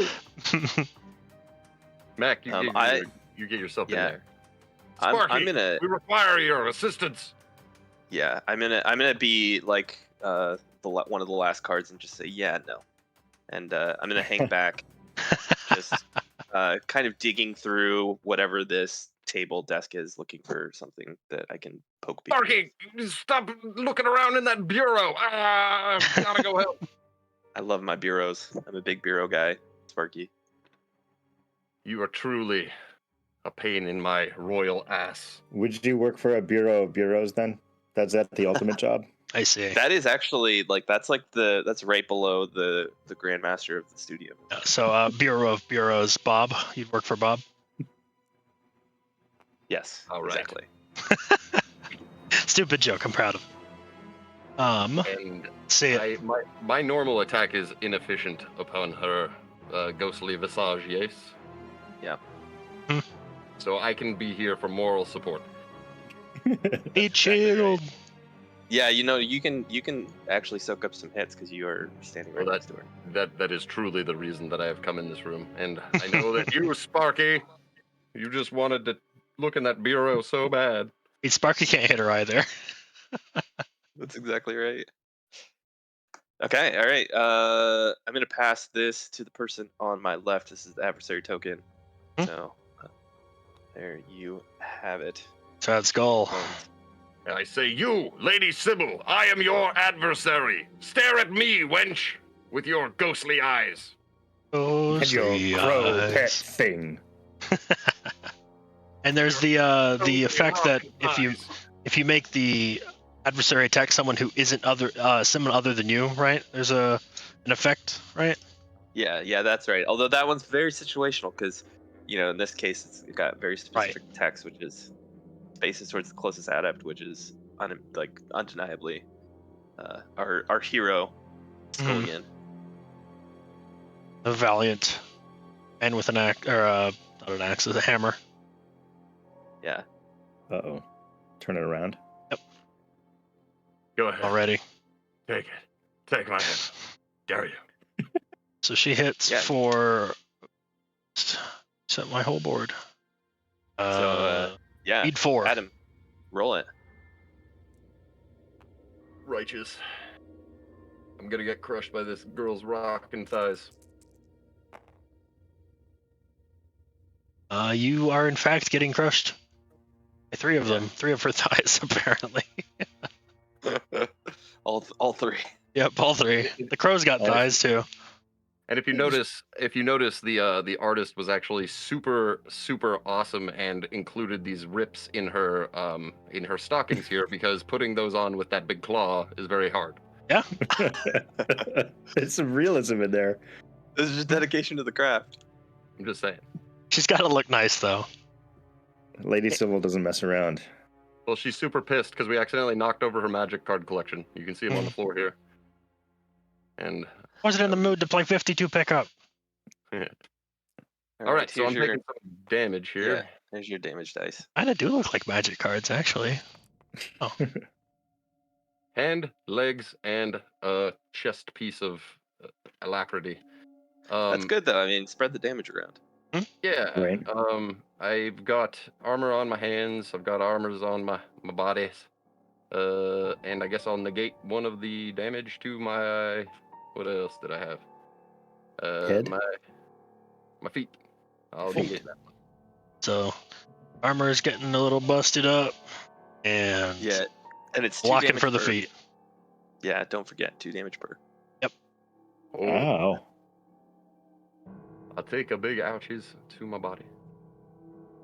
This isn't even a boss character, and they're hitting that hard. Yeah, Mhm. that's right. It's the power Ghosts- of the stockings. The power Ghosts of are not to be messed with. It's true. No. Geists, as it were. All right, that's her. Cool. Who's up first? I'm not. Again, like, I'm a pretty selfish dude. Sparky's just gonna keep roaming around the hallway and just doing his own thing. I have need for revenge for not hitting last time. Yeah. Get in there. Take your vengeance. No, I don't. Cohesion. Ah. Does cohesion help you? Vision's only 1, I believe, or is it per person in there? It's just one. Yep. Yeah. So nope, doesn't do it. Gotta get 7, right? Gotta get to 7. Here. In that case, 1, 2, 3, 4.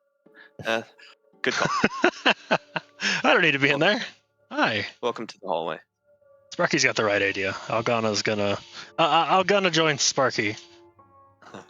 Ogana, where are you going? All right, Candace, I guess it's you and I. Let's take this thing down. Ish. I'll Yeah. attack it again if I have room and space to do that. You do. All right, so you get 2 attacks, and just so we can see it again. So 2 attacks is because of that 2 speed, and you're at range 2, which is good to go. It emanates this brilliance, so let's go ahead and take a swing and see how we do here. Do it. Summoning all the powers that be. Got a question in there, or a comment, Mac. Vimissel says it'd be cool if there was for the big baddie, maybe a boss or whoever, to be able to recognize that the tank is maintaining their focus, or the players are trying to do that, and then for them to go after the squishies instead. I think that's sort of what the Adversary card the does. movement specifically could do. If the movement says 3 spaces towards the person with the lowest health or something. Obviously, I don't know if that's the real thing, but I feel like the movement cards or the movement portion could accomplish that pretty well. Yeah, I like that idea. By the way, shout out to Vemissel, who's been like a big help in moderating the comment section of the Kickstarter. So appreciate you joining the feed, man. You're a friend for sure. But I like that idea. I will say Sybil is more like raw willpowered emotion, so she's kind of probably accurately attracted to shinier things. But I do like that idea of like the more present and intelligent adversaries to have different AI for those movements. I think Well, that's speaking a of Sybil, it is her turn. Mac, would you Good do us call. the honor of playing her dice for us? Oh yeah, happily. Let's roll these bad boys. And up we go. That's Just actually, those are not great hits for her. So So she it's the- misses all of them except for 2 would have been against the upperclassmen. Yeah. And then Yeah. I'm going to roll for damage. That's, oh man. So that's 4 Bodies. total damage to the body. Ooh. that ain't good. Yeah. I'm gonna negate one of those. Yeah. Yeah. Yeah. So how does death work? You lose all of your health and all of your damage centers in total, or? Yep. So you're out all the body health because you subtract 1 from one of the hits. Yep. So that's 3 damage to the body. And then, so you've got 1 damage center left. So there's like this double black box here. That's critical wound, and when you are critically wounded, you cannot take another piece of damage. You cannot take more pieces, the right word. Damage to that particular damage setter. Otherwise, you'll have to draw Death Tarot. And Death Tarots can kill you outright, or they can just say nothing happens. I'm sorry, what? Did you say Death Tarot? That's right, Death Tarot. That sounds awesome. I want that deck. It's fun. I actually those are like my favorite cards. They were incredibly hard to write. I'll just say that, but they're so much fun to draw because like they're just Cool. There was like a week where I was chipping away at those, and I would just look up from my computer and think to myself like, what does this say about me? Am I like a total monster? No, but just looking at the overall art style, I can't wait to see this tarot deck. That sounds pretty rad. Yeah, well, you may or may not be disappointed. Okay, let's keep moving. We'll May or probably may not get be there. disappointed. Hopefully not. Next round, right? Yeah. So she's Right. gone. That's it. She activated twice, right? Yep, that was her second activate. Wow. So she just disappears. Gosh. Oh, right. God, my chest. It's horribly wounded. After beating Sybil, you survive. You're thankful. This is the Studium after all. The crow is gone. Lady Yeah. Sybil vanishes. And we are safe once again. Yes. For now. Mwah. Alrighty. Well, take some tactical moves if there are any to be had. Yep. I'm gonna go. Which room would we like to go into? This one here. It looks like we've. So I get- Yeah, it looks like we've landed. Right. on Marcus, I think you're gonna be front man on this one again. Oh, You're gonna be joy. on point. I'll be behind you. Let's do it. I'm gonna kick the door open. Breach. What have we here? Isn't that like Ooh. a Munchkin game Yep. concept? Yes. Okay, It that's is. what I was thinking. Good call. Well, the other half of this place is all ruined. This is all like spiffy and tidy together. Oh, I wonder why. A Sonic dungeon. This Righty. is where the Freemasons do their BDSM work. What have we here? Ready. All right. Marcus, are you ready? I am. Locked away. Behind the solid iron door comes the rhythmic thump of a prisoner losing sanity, one head bump at a time.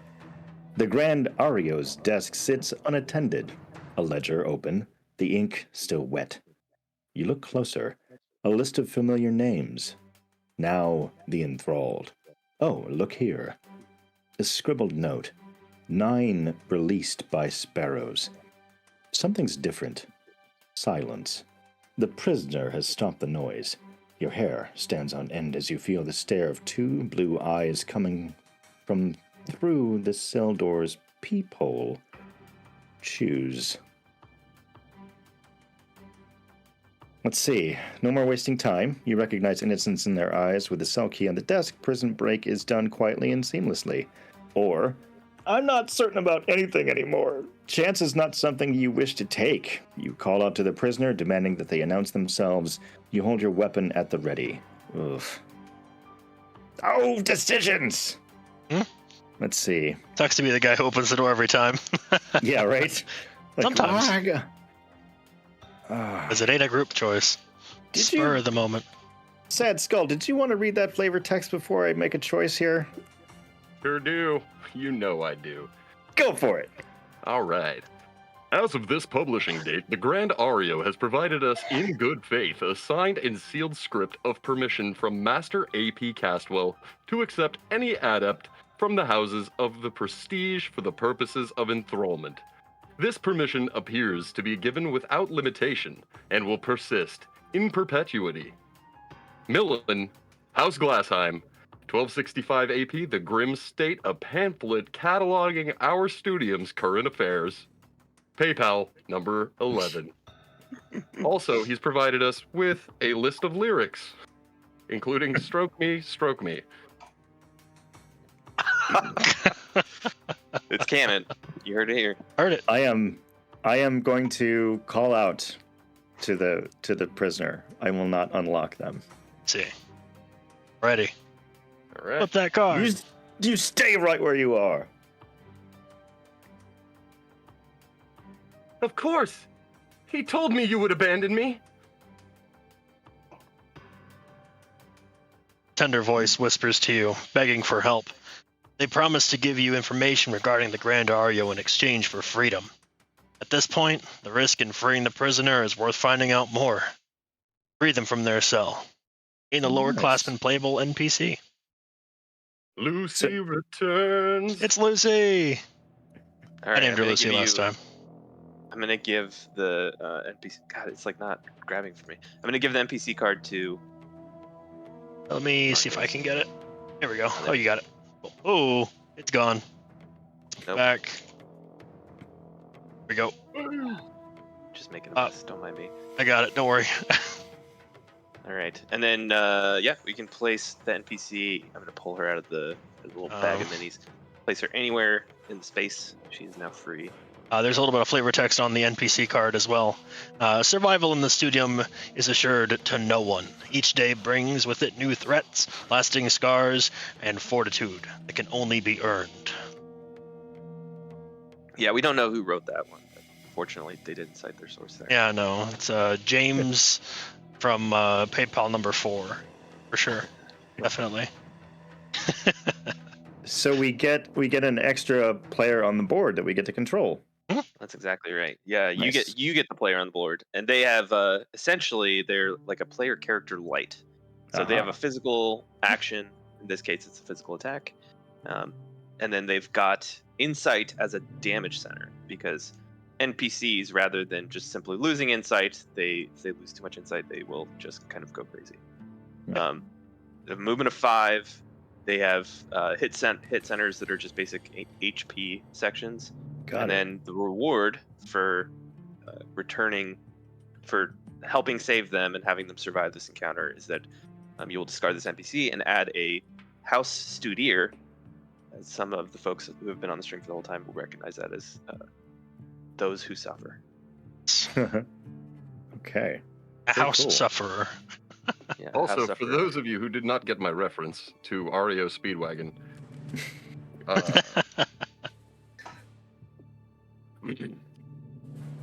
It has been let's made. clarify further. All right, You weren't just reading out from the void. A little more flavor We text got a there. little Yeah. bit more on this engagement card, so All right, yeah. let's do it. Your former companion immediately brings you to the desk as she wants to share information with you. It belongs to the Grand Ario, whose return she fears may be imminent. She explains that what you witnessed in the pointing room was an enthrallment, and that your names are on the list for another upcoming ritual. Oh, goody. Reaching the desk now, you see a scroll that appears to help command a soul that has been separated from its body. Perhaps this can free an enthralled adept from their enslavement. You just have to find another scroll that mentions an eruption of the empty black flame. Whatever that means, you're not certain. Will your curiosity get the better of you? Your companion urges you to press on and find an explanation, or end for all this madness. Without an exit of any kind back the way you came, you may be forced to oblige. And that means you get a cool-ass scroll. Get your pick of scroll, I believe. Yeah. Yeah. So- Planar Call or Emptied Flame, one of the two. That's right. We have those up here. Oh, the Emptied Flame sounds pretty great. Here are your choices, sir. All right. Here we It go. also stipulates that you can leave the scroll that you do not choose on this tile, and another may enter and pick it up. Nice. Planar call. Using entrancement, you call and demand the presence of lost souls wandering this plane. So any attacks on a Geist will also bind them. I'm assuming bind is a keyword. Yeah, it's in the glossary. Although I will say that you will need to have an attunement link in order to activate the actual, that actual effect. We got some flavor text on this planar call scroll, Mr. Sad Skull. Oh. Many question whether inspiration or outright control was achieved throughout the Grand Bastol's art. Even the dead are rumored to be susceptible to its influence. Then we also have the emptied flame. You call forth the emptied black flame, rips apart reality, bringing life to the void. Bringing to life the void, sorry. Any 10s are also crits. Mm. And it says, the force of emptiness is a fearsome one. It is a slow and quiet fire that consumes without room for recourse. Its greatest strength is its inevitability. Much like death. If you guys have any questions or need something brought up on a little more full screen, go ahead and ask that in chat, and I'll make sure that those get answered or visualized a little bit better. I will take the planar call card and leave the emptied flame in that spot. Cool. I really like. Sorry, I missed this when we were talking about how the enemies target. But one of the comments was maybe you could achieve like a threat or a taunt value. Yeah. Yeah, I like that. That's in my notes. Actually, this works really well for you, Marcus, because you automatically get attunement. Yeah, and so this guy is a secondary scroll, so I'm just gonna make a little tweak and move it over. And in order to activate the attunement link for this particular scroll, you'll need a primary scroll, which connect to it. I see. So funny enough, that 9 that I reversed would have given us that primary scroll, and actually probably would have made it so that having my character would have given my character attunement, which would have been pretty clutch. But Yep. But alas, I had to go back and change it to a 2. What the designer's saying is we're all gonna die. I mean, we weren't able to use. I won't say anything. Never mind. But we have another This is the scroll. one time. Yeah, this is the one time that I'm gonna like kind of put my finger on the scale, so to speak, and I'm gonna strongly encourage our Toxopholite to pick up the other scroll.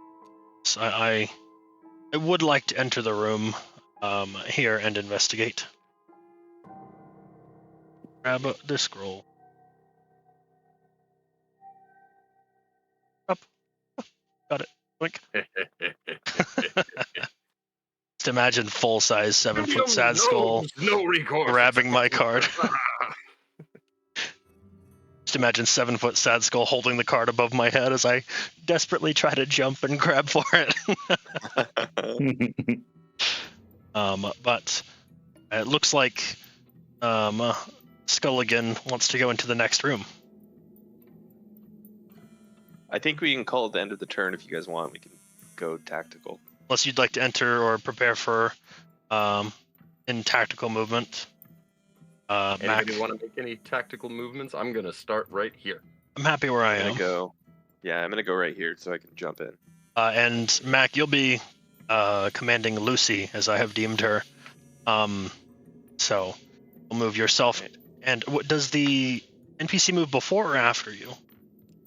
NPC movement. Yeah. NPC can move freely during the tactical phase, but we have an NPC phase now, so Perfect. That's after we are done. Righty. All right. Lucy following. I'm gonna knock open this door. I'm gonna knock this door right off its goddamn hinges. Hit the door. Oh, nice. Stone garden. Yeah, see how picturesque this entire wing is now? Much nicer over here. Much nicer. It's almost as though that the person who runs this wing spends most of his time in these spaces. Horrifying. Doesn't go over there, though. This place is gross. The way of disrepair. You find yourself in the stone garden amongst the Grand Ario's sculpted pieces. His statues grotesque, yet soulful. One must wonder who this muse might be if these are the results. A sweep of straw against the tile alerts your senses. You are not alone. Enthralled servants perform menial tasks between the statues and the topiary, and yet you recognize them. Of course, your once tormentors now enslaved. What do you do? It's past time we settle this, once and for all. Or perhaps we've learned enough to save them. Well, judging by the way that we have conducted ourselves in the present, I am going to go ahead and say I'm going to try to save them because my upperclassman is a hero, of course. Yeah. They did sacrifice themselves for us to move on last time, I Yes. believe, in the prologue. So. Plus, we've learned a bunch of nonsense since then, so... Oh my god, look at these people horribly enslaved. We must free them. If there is a chance of saving them, you want to take it. The Studium hasn't corrupted you completely. Not yet. If you possess either the Planer's Call or the Emptied Flame Scroll, place your character inside the room, anywhere along the wall shared with the entrance, and flip this card. If not, remain outside until a companion bearing either scroll enters, and then flip the card. Okay. Get in there, Candace. Okay. I will enter the room. Okay. Candace is entering the room. Where do you want to be? Along Just the edge. inside. Yeah, like along the edge, like to the 1 square south. There we go. Yeah, good call. All right. Leave You only room for burn. Yeah, you only burn 4 movements, so you do have a little bit of movement after that. All right. Go What we ahead. got? Let's see.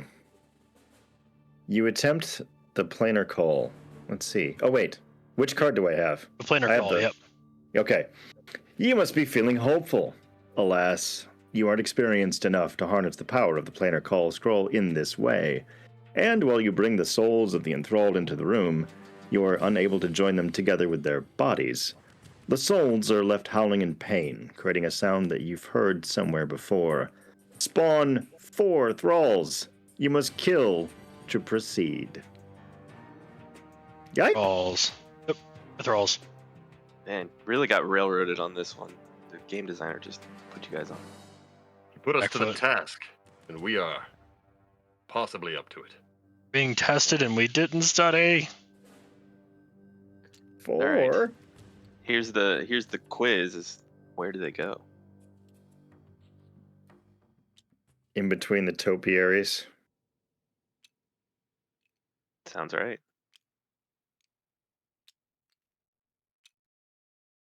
Are they all wearing those purple crowns? One more They up are. here, looks like. Like this one. Well, that's a lot of bad guy right there. Couple of them, for sure. But they're just the small dudes we fought before. So hopefully... I didn't lock that board here. I did. I got it. Somebody else did. Nice. Alrighty. You've got 2 movement left. I do? You do, and an attack or an Mhm. action. Okay. I'd like to shift 1 square south and then 1 square west. And then attack the beastie opposite. Alrighty. So he's going to go ahead and swing with his 2 attacks at speed 2. And the armor on these guys is 5, is that right? It is 5, yeah. Is. And there's nobody in the room with you. Ooh. Ooh. So What Sad. what am I up? So 9 is good, but terror Yeah. is bad. Terror means nothing happens. Do they cancel each other out? Yes, a terror roll means that you are so disturbed by the sight that you've locked up and you cannot finish your activation. Well, I mean, 4 thralls did pop out of nowhere, so I'd be afraid too. understandable. Yeah, may have wet myself a little bit out of fear. Candace, no! What have you done now? I've settled myself out of fear. All right. In the wise words of a YouTuber, pants stay brown. We never wipe. Come on, guys, we got this. Okay, I'm gonna be uncharacteristically aggressive, and I'm gonna attack. I'm gonna come back behind this corner. I think that was 1, 2, 3, 4, 5. Yeah, okay. Got it. And so I have a speed of 3 now. This has come up, so I'll just talk through it. I'm rolling 3 dice, which means that statistically, I am 3 times more likely to roll a crit, but also 3 times more likely to roll a terror roll. So I can choose to roll less dice if I want to, but high risk, high reward. Let's Yeah, roll all 3. let's do it. All right. Hey. Okay. All right. So that's a 8 and a 10 because I'm adding my cohesion. Mhm. So I'm gonna roll 2 damage. Weapon It looks dice. like Sparky found his courage in that bureau. I think you've got it all wrong. I just happen to have a grudge with these guys. Oh. They That did one me wrong. gave him a swirly. Yeah, they did me Sparky wrong. in hates a life. swirly. Yeah. Oof. Not wrong enough, apparently. Oh no! My, You don't have my enough weapon- hatred, Sasuke. my weapons just clang weakly off of the adversary, and they seemed completely unfazed. Well, suppose it would be time for someone like the Toxopholite to hop in there and do a little dance. So we're gonna go in and up into the corner here. Just so nothing can sneak in behind me except for a giant man with a giant hammer. And we're gonna take a pot shot at the thrall right next to you, Sparky. Thrall number 3. 2, 3, 4. My 2 hits, and I can't use my scroll either, right? Because it's a secondary scroll as well. Yeah, that's right. Exactly right. Right, and we get... Hey, that's not bad either, though. 8 and a Wow. 10 for an 11 and a 9. And So you'll 11 is qualify a as- crit. Yeah. So for the crit, I will roll one of these twice, right? Yep. I get to roll basically 3 of these. Yeah, that's exactly right.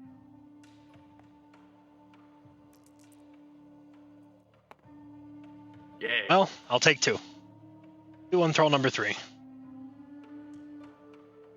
There's a couple ways of doing this too. Like you can just throw the blood tokens on the minis, but you can also just start rows if you want. Yeah, that's what I You was just have to gonna remember do. which row. This is thrall number 3. Like this. There you go. This would be a cool spot for companion app of some sort to be able to kind of do all those fun things like tracking enemy health and things like that. Yeah, yeah. I mean, I know a company that specializes in apps that help your board game experience, so maybe I can talk to them about what their future plans are. It is possible. All right, it's hammer time. Screw this guy. Thanks for the follow, Dragoon Lance and Wolf Shaman. And on doing these streams a little bit more. Oh, he got the hit. Was it? What'd you get? I wasn't watching. And I got a 1 on thrall number 2. Is that my 10 or did you get one as well? Oh no, I rolled a 7. 7, got it. What do I get for reading out follows? I'm sorry. So the big hammer. Yeah. Cool darker orange dice. Slapping them for 1 damage. This was number 2, you said? That is correct. Thrall number 1 damage on thrall number 2. Boom, got him. Lucy, right? Oh, Mac, what do I get for having them attack me when I'm the adversary again? Nothing. You Nothing. don't lose cohesion. Got it, right. Yeah. This is a game of punishments, not rewards. Minimizing punishment. Yeah. Yeah, what's the reward? You live for a little Yeah. longer. Yep. Congratulations. It's a very dire world. Okay, so she's got a movement of 5, so I'm gonna go 1, 2, 3, and I'm gonna have her take a whack at this thrall right here. Cool. One that resembles a signifier, in fact. And then she's got a speed of 2, so I will roll 2 dice. I can make that Up. art really. It's nice. And 5, speed She 2. couple of 5s. They have that just hits. Just Hey, hits. nice on its own. Well, Yeah, it plus doesn't get cohesion. Yeah. No Oh, cohesion. NPCs don't get cohesion. I see. Yeah, she doesn't have a sheet. She doesn't have a character sheet that has cohesion marked, so she can't get it. All right. Oh, That back one doesn't count. Roll that one again. okay. Happily. Oh, okay. The I fates need to decided. I don't think I'm going to use that auto roll in tabletop. I Simulator. press it a couple times. Highlight and then just Yeah. press it a bunch. Okay. Yeah. Okay. All right. So I 2 damage, spam 2 damage it. on that. Cool. And that's number 2 for 2 damage. So that's number 2 dead. Hey. Oh, yeah. Good. Off the board. Good thing we got that extra companion, just in time for this mob, huh? Yeah, Lucy getting the kill. It's more than she did last time. That's right. Pretty sure she died immediately. Oh. Yeah. Or no, I kept her out of this fight, I believe. Because I'm like, I don't want her to die. You're too fragile. You can't. Yeah. Exactly, Guinness. Everyone spams the roll button. You can do that or get one of the rolling cannons for every time we want to roll like 6 dice and just hope they don't go off the table. But so that was everybody. We're on to the adversary. I believe it's Marcus for adversary now because it was me last time. Which probably just Yep. means that one of us should do it instead. Yep, Yeah, Adam. I can run it, no problem. All right, so these guys have a movement of 5 spaces towards any adept occupying the same room. So, and then they attack each adjacent. So I believe this one would come over here to attack you. Now, did we last time I think we had a conversation? Do enemies prioritize most effective or whatever the player chooses as long as it fulfills the role? That last one. Okay. Yeah. My Frosthaven brain tells me, oh, he should go in the middle because it's the most value. Yeah. Well, yeah. As long as you're not ignoring yourself, and if you ignore yourself and you can reach yourself. I see. Sorry. Okay. Yeah. Yeah. Okay. I'm just overcomplicating it. By the way, I'm gonna just step away for like 2 seconds and I'll be right back. No worries. Sorry, guys. No worries, I can handle this. I'm the sad skull. Anyway, guys, I have no idea what I'm doing. No, I'm just gonna scrap the board, play checkers for a couple minutes until Matt gets Pick back. up all the dice and throw them. Yep. 5 speed. Yep. Gotta get a 6 up. All right. Okay. That's too many. Oh, there's 3 hits. 3 hits on the signifier, so you Ow. get to reduce that by 1, but it's going to hit you in the body parts. I seem to have grabbed. So it hits Bustle. you twice in the head and once in the legs. Ow. Oh, I really don't like hitting that thing that you have armored, huh? So where are you So gonna it's in the negate the noggin? damage from?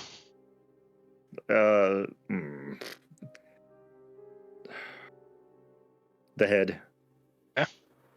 And 2 in the feet. 1 in the Sure. feet. Perfect. There we go. Ready, next one. Next thrall is going to be thrall number 4, and I believe one standing here. next to the Sin Eater already. Let's have him come over here. Or yeah, I guess it would. Right? Or no, because he's closest to this guy. It says closest. Doesn't. It says any adept occupying the same room. So it could It could go, be we anywhere. can make it go anywhere. So we can put him in the corner. We can put him here as well. Well, what happened to this guy? Did anybody attack thrall number 4? 4 is completely fine. 4 and 1 Yeah. are untouched. So 4 I'm and, gonna go. yeah. I'm gonna go with this thrall here. Went Mhm. and swung on Mac because he was like, "Oh, why'd you stab my friend in the head?" Ugh. Trying to oh, make some kind of storyline here. You're getting stabbed. Revenge. no. Oof. Oh, There's 3. 2 11s? Thankfully, those don't do anything for enemies. But that's 3 more hits for little. What's he called? Sin Eater. Sorry. Hands, Yeah. chest, and legs there. Okay. Hands, chest, and legs. Let's take a look at his health. I think this is the first time you've been smacked, right? Yeah, You had body Alright, armor and one of the legs. Not too bad. Not too bad. not too bad. Not too bad. And then for now- not breaking cohesion, as long as you get hit at least once, or is it everything has to target you? It is if there's a choice. If they have to be equidistant. Okay. It always has to be you every time. And then this one is going to come to me and fight here, so it's going to hit me and Lucy, I believe, because it hits all adjacent. It's like the case. Or we could put him. Okay. Seeing if we can find a way to save Lucy.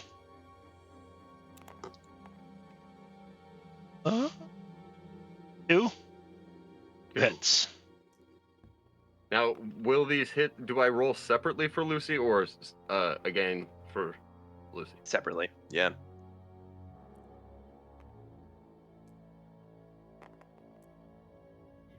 All right, I get hit in the head and the hands. Lucy takes it, hands in the chest. All right. Couple more wounds. Set in the hands. And the chest. But I get to reduce my damage by 1, so I guess I won't take 1 to the head. Nice. There you go. Cool.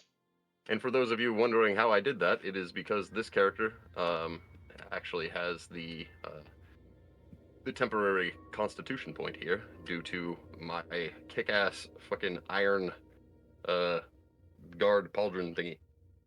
The Constitution allows you to take 1 damage. That is correct. So, Cool. yes, now it is the top of the round, I believe. All right. I'm gonna finish my business with thrall number 4. Yeah, I guess. Yeah, that's right. Okay, I'm gonna roll 3 dice. Again, high risk, high reward. I got another person who says they are excited to see the gameplay and love the artwork as well. Oh man. Thank you very much, Well, thank you. I Latorius. really appreciate that. Yeah, that actually makes me feel better in this moment where I just failed on my roll. Yeah, I moved. Looking at a 6 and a terror. Ugh. Does terror negate the entire roll or just 1 at a time? Yeah, and the entire roll. I mean, it just locks you down completely. Got it. Gripped by fear. And about to be gripped by thrall number 4 again, it looks like. Yeah, no kidding. And then thanks for the follow, KDubs23. And I will use that to take my go. And smack thrall number 3. Hopefully for While you do something. that, let me just throw a shout out to KDubs23.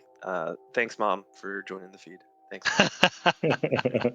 One of the first playtesters, right? Yeah, exactly. OG playtester. OG. Actually, funny enough, I don't know that she's played a whole heck of a lot of this game. Anyways, we'll fix that. But yeah, thanks, Mom, for the support. Says love you. Got an 8 and a 5 with cohesion that makes a 6. I don't need it though. 2 hits on thrall number 3. And I'm gonna roll these. At least 1. That puts down thrall number 3. Already got Excellent. 2 damage on him.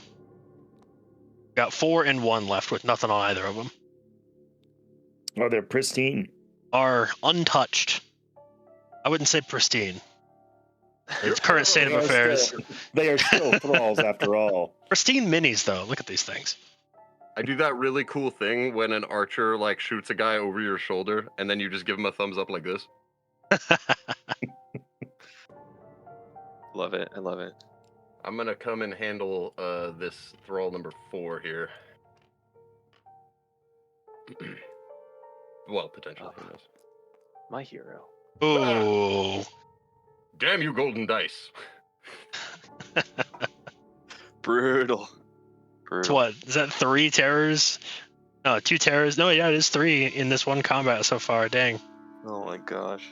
The Uh, last game I played, we went like almost the entire crawl without a terror. It was pretty Jesus. ridiculous. Lucy. Yep. No. It's now. Oh, the yeah. Spitfire. Marcus. Marcus. You can roll Candace. against the roll. Candace.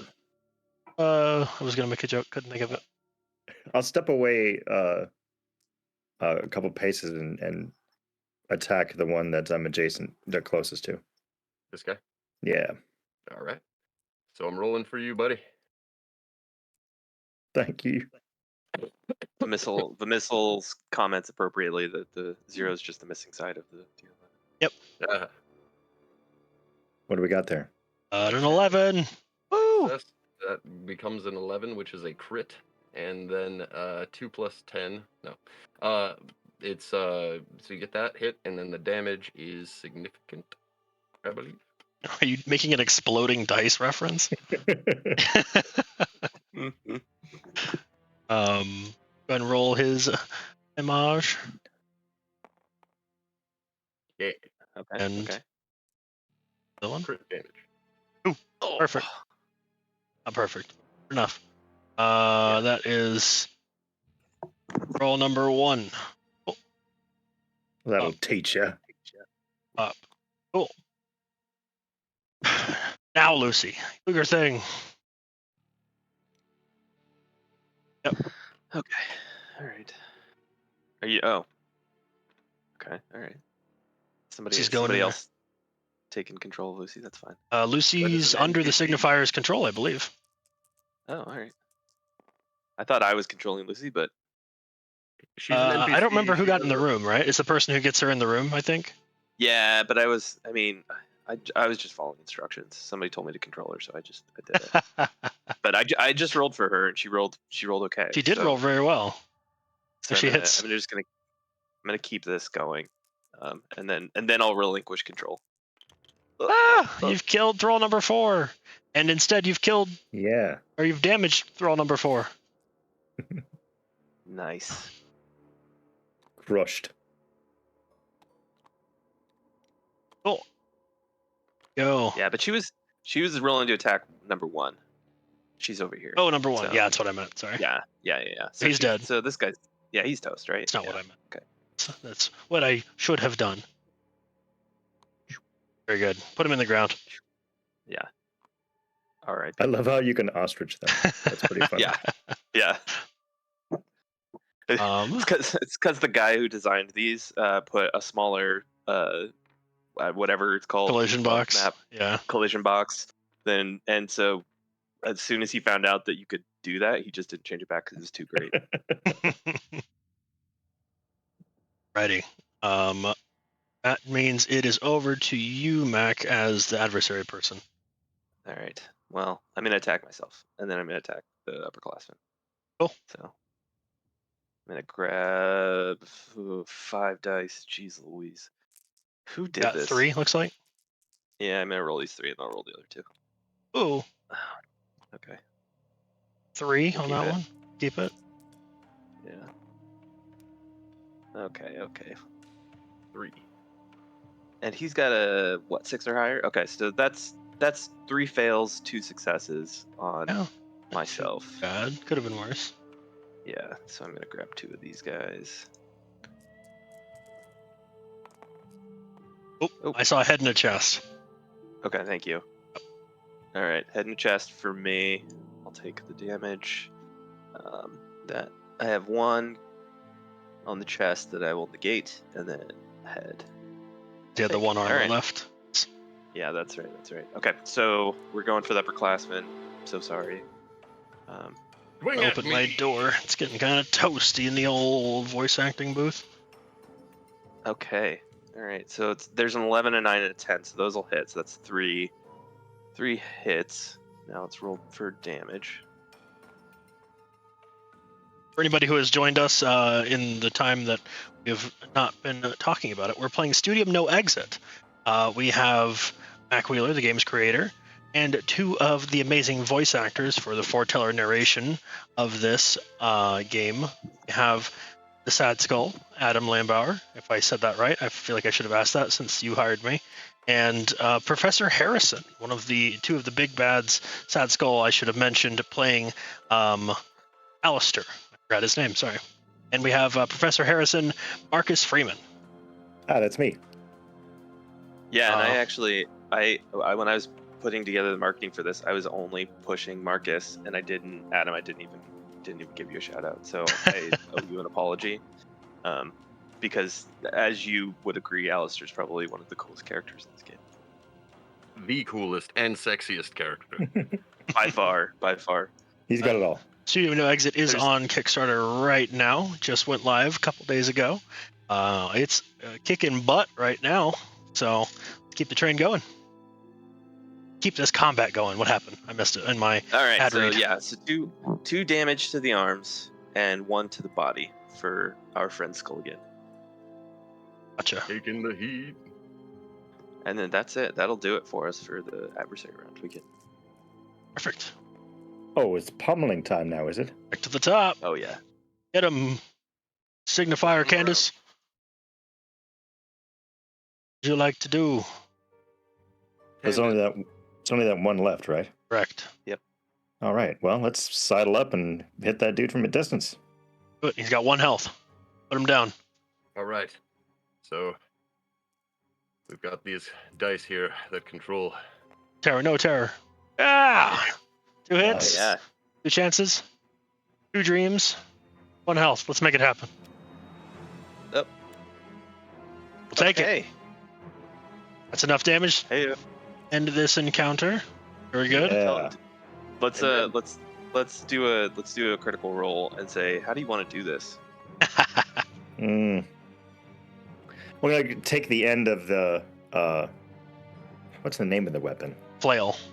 The flail. Yeah, take the end of the flail and just stab it into the neck and just rip until the head pops off. Ooh. Appropriately brutal. Purple Scorpion crown and style. all. Get over here, move, kind of. Amazing. Oh, yeah.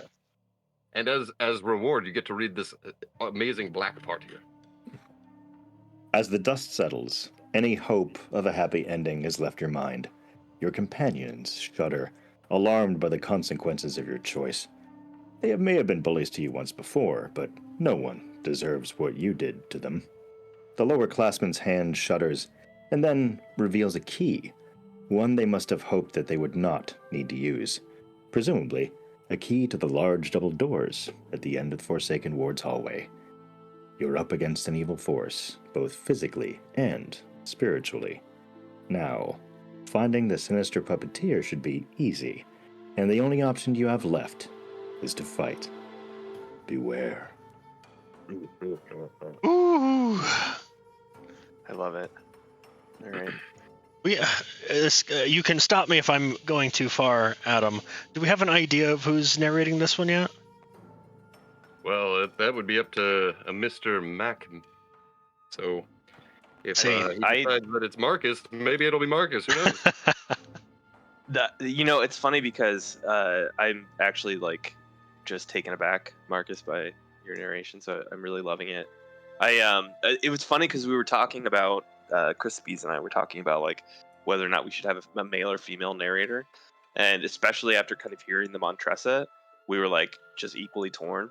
Why not Female both? Yeah, why don't Yeah. we split the difference and we'll have Montressa and Harrison read, and that'll be good. Yeah, that's actually not a bad idea either. So I like it, but yeah, I'm really loving your narration, Marcus. So thank you for Oh, sure. through it. It's my pleasure. I mean, Lady this- Montressa is unable to join us as well. Rhiannon, I hope you feel better if you're listening. Recently got some medical work done, so I know you're resting up and getting ready to brought some sick lines whenever we get Montressa ready to go. Nice. I don't think I sent over the lore for like the word count that we did for when we talked about the project. Mhm. But if Adam were to go through and do lines for all the lore, that would be. I mean, you've just won me over. I'll just say that right now with various voices. You got it, boss. Should we click the big bad button and Oh, yeah. populate the population? I do want to mention as we're doing that, Vamissal as well said we'd love to see promos and crossovers with Madara. They're both in the same anime-inspired grim dark fantasy style, and it so happens that we have a very good relationship with Madara in Succubus Publishing. So I hope that everybody who follows this closely, the missile is certainly one of them. I hope you guys will forgive me for being the kind of person who plays things like that close to my chest, because I just don't want to set us up for disappointment. So this is what I'll say. Brooklyn, the runner, the creator of Madara, and I have been emailing back and forth pretty regularly. So my comment was from a pure place of I don't actually know anything. I just know we know them, and we know you. That's all I know. Yeah, I know, and I'm glad that you brought it up, because I think it's probably going to happen, but I don't want to say that it is. So the one thing I will say right now is I just started work with Ridley Art today on a Senkokushin crossover. So Snap! And we also, since we brought up Madara, I don't want to steal the thunder from Studium, but Madara will be joining us at our conventions this year, Origins and Gen Con, I believe, if not just one of them. I don't remember. I think it's Origins. Who? I don't remember. At least one of them. At least Origins. The folks from Succubus will be joining us for demos and some fun stuff. So come check them out. Awesome. Yeah, no, they're going to be there with us. They'll be there at Gen Con too. Cool. I think they have their own booth at Gen Con. I couldn't remember. Well, I'm saying that they'll be demoing there, but I'm really hoping that Mack will come down and play this game with me. Yeah, I'd love to, for sure. One more shout out, and I apologize, Kenneth, if we moved stuff around too much for the automation to not work. But Kenneth is the one who helped me get all this automation set up. So big shout out to him. He was a huge help. Guinness K, props to you for all this work. Yeah, that's great. All right, who wants to click the big boss fight button? We got boss in chat, Adam. Hello, Thomas. Thomas is here, everybody. He can answer some questions as well for as long as he's here if you have them. But we're getting our final tactical move before we get into fight the boss. Fall in, everybody. I'll click this on behalf of Thomas. Spawned me. All right, so you just click this one, right? I think so. Ooh. Yeah, at some point I accidentally grabbed the cards earlier. I don't know how I did that. Controlling the big bad. Yep. Alrighty. Ooh. Some more text coming up here. I'm going to take a swing at this one if you don't mind, Marcus. Sure. We're going to place all the player characters and NPCs along the same wall as the entrance to the boss engagement board. Whoa. You enter the room cautiously, for knowing what danger lurks in the shadows. Paintings in states of disrepair occupy the room wall. A scroll rests on the floor, and nostrils fill with putrid smell, Kinzer flower. As you step forward to investigate the scroll, it suddenly absorbs into the floorboards, beginning a cacophony of sounds as the entire room begins to lock down. The walls creak, floorboards shudder, and the door behind you splinters into dust, leaving behind a solid wall. Escape is not an option. And what is that in the corner? His dead eyes peer at the ceiling, while his 8 arms conduct a symphony of horrors, each limb twitching with purpose. The Grand Bastille is mindlessly working, trolling his thralls. Eerily sense that's his joy. An echoing gasp fills the room, and the Grand Bastille's jaw unhinges, collecting. One at a time, his arms stop moving, each becoming aware of your presence. His sharp fingers point and point. Those dead eyes of his move within his skull, motionless, but not without motive. He has seen you now. Look. Controlling the big bad. Survival is not guaranteed. The battle will test your ability to work as a team. Over the next few pages, you will find a brief explanation of the additional game components used to control boss adversaries in Studium No Exit. Once you've read through these 2 pages, you're ready to play. And the flavor text here says, Rights reserved. Content here. Watchtower Gaming LLC, and it's provided for demonstration purposes only. Content is subject to change and does not reflect the final product of Studium No Exit. Oh my lord. Sorry, I can't zoom in on that one. The copyright text, however important it is. 2023 AP PayPal number 0. It's canon. Oh my god. Brand Bestall himself copywriting his entrance Sorry, statement. I can't do your voice that good there, Mac. Yeah, I said yeah, it's canon. All right. Yeah. So the next couple of pages here, guys, just have tips, but we have the guy who made the game, so we're not going to go over these. Yeah. Well, I'll save you guys the headache. Oh wait, can't read that one yet. Here's the final page.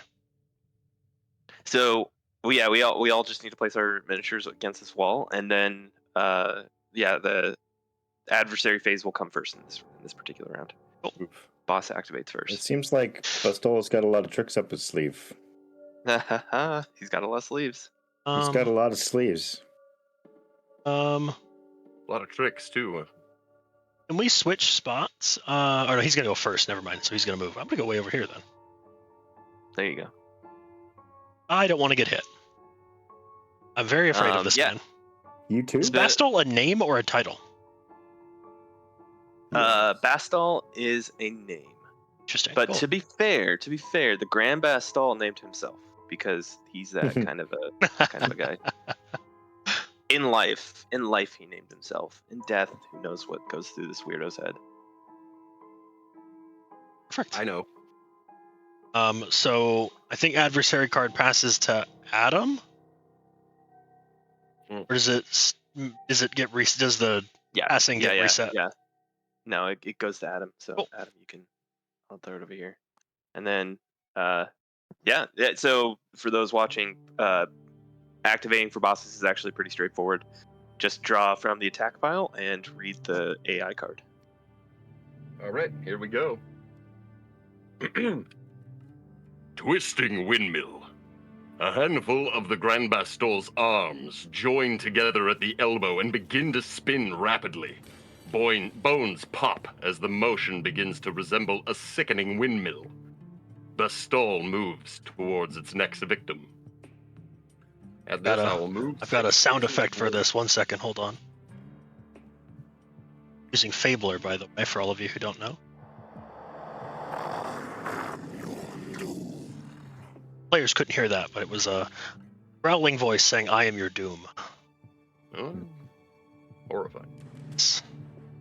So he's going to move 6 spaces towards the nearest adept. That would be either me or the signifier. I'm going to go ahead and choose myself because gots to. The action, attack all adjacent, and if none adjacent, perform the trembling entrancement. So he's going to go like this. 1, 2, yeah. Nice.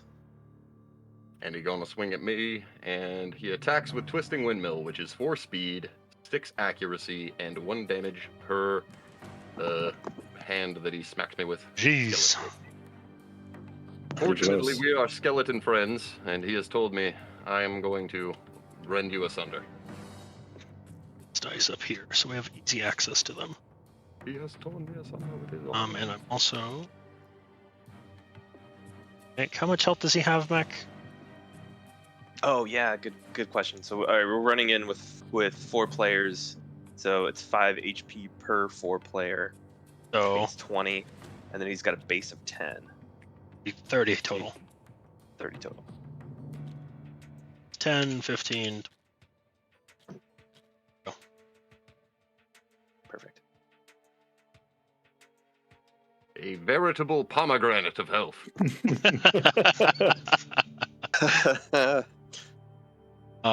Perfect. He's smacking Skulligan. Yeah. Who? He hits me 2 times. Yep. 2 times. Got me. The 2-time. Let's not get hit. 28 millimeters. The boss sitting at, I believe it's 3 inches, right? 2 inches? It is 75 millimeters. 75. There you go. Are these going to come painted or unpainted? Unpainted. Unpainted, hell yeah. Are there what miniature games come painted that are like big box miniature games? Are there any? Pinaris has a box that you can buy that is painted. There are a few other ones that come with a little bit of paint from the factory, but I always prefer to paint them myself because the ones that come painted from factory are always a little weird. So, plus, I think that being quite meta here, the Grand Bastille is clearly an artist, and if you didn't paint him yourself, that would be kind of insane. I can't Oh my imagine trying gosh, to print that many either. That's such a good point. I've tried. It's tough.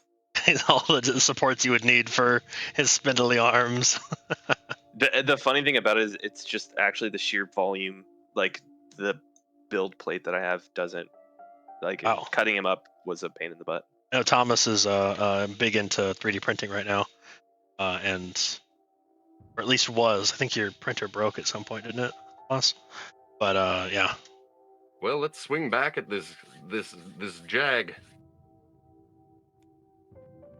Awakened Realms also offers a painted option. Quite pricey, but yeah, says Vimissel.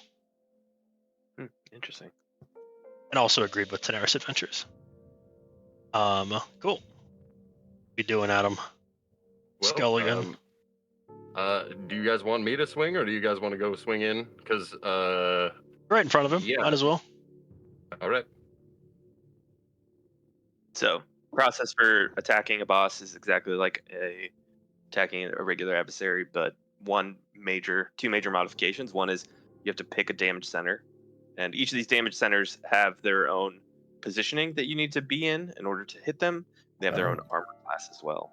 The last thing is you'll run. So you pick the location, you'll roll to hit, you'll roll for damage, and then you'll draw the card. And it may be hard to see, guys, but these cards do have a darker square. There's like a gray and a dark navy square on them. I don't know if that comes across on stream too well, but that's the place you need to be standing to be able to affect that boss from that direction. Yeah, they didn't translate well to Tabletop Simulator, I'll admit. I think it had to do with the way that they were exported. Yeah, like, for example, the face, you have to be in only the two spots directly in front of him versus, That's what I'm gonna be spectral swinging at. form, you could be anywhere. One for the head, Thanos? Oh, yeah. Fine, I'll swing first. Jeez, guys. I'll do it. I feel like you'd Alright. want to if he's up in your grill like that. Gotta do it. Oh, we hit. Oh, nice! Wow. I think there's some rules for boss crits. Boss crits, so you'll roll your damage die, and then you'll roll the critical roll as well. So you'll re-roll it for your critical roll. So that's 4 damage. And you got oof, another 4. That's 8. Oof. And Dang. then you're gonna pull the card, and it may or may not have actual critical result, which would be Oh. nice. yeah. So the boss's health is both its health as well as. Ooh, there you go. Nice. I hit him in the dead damn face. Decayed face. Yeah. As one of the Grand Bastille's lanterns move past its decaying face, the purple light briefly betrays a clear vision of its neck. You seize the opportunity to strike across the Geist's spectral jugular and slam his motherfucking head off with a goddamn hammer. Got him. This is going And up on the YouTube, by the way. text says, "What is I'll this bleep it. It's fine. Nice, If thank not you. the one soul." And if not, we released the trailer with the F-bomb in it. Sniper cut. So I mean, what? Yeah, that's a good point. True, good point. I think 18 up, 18 up. One.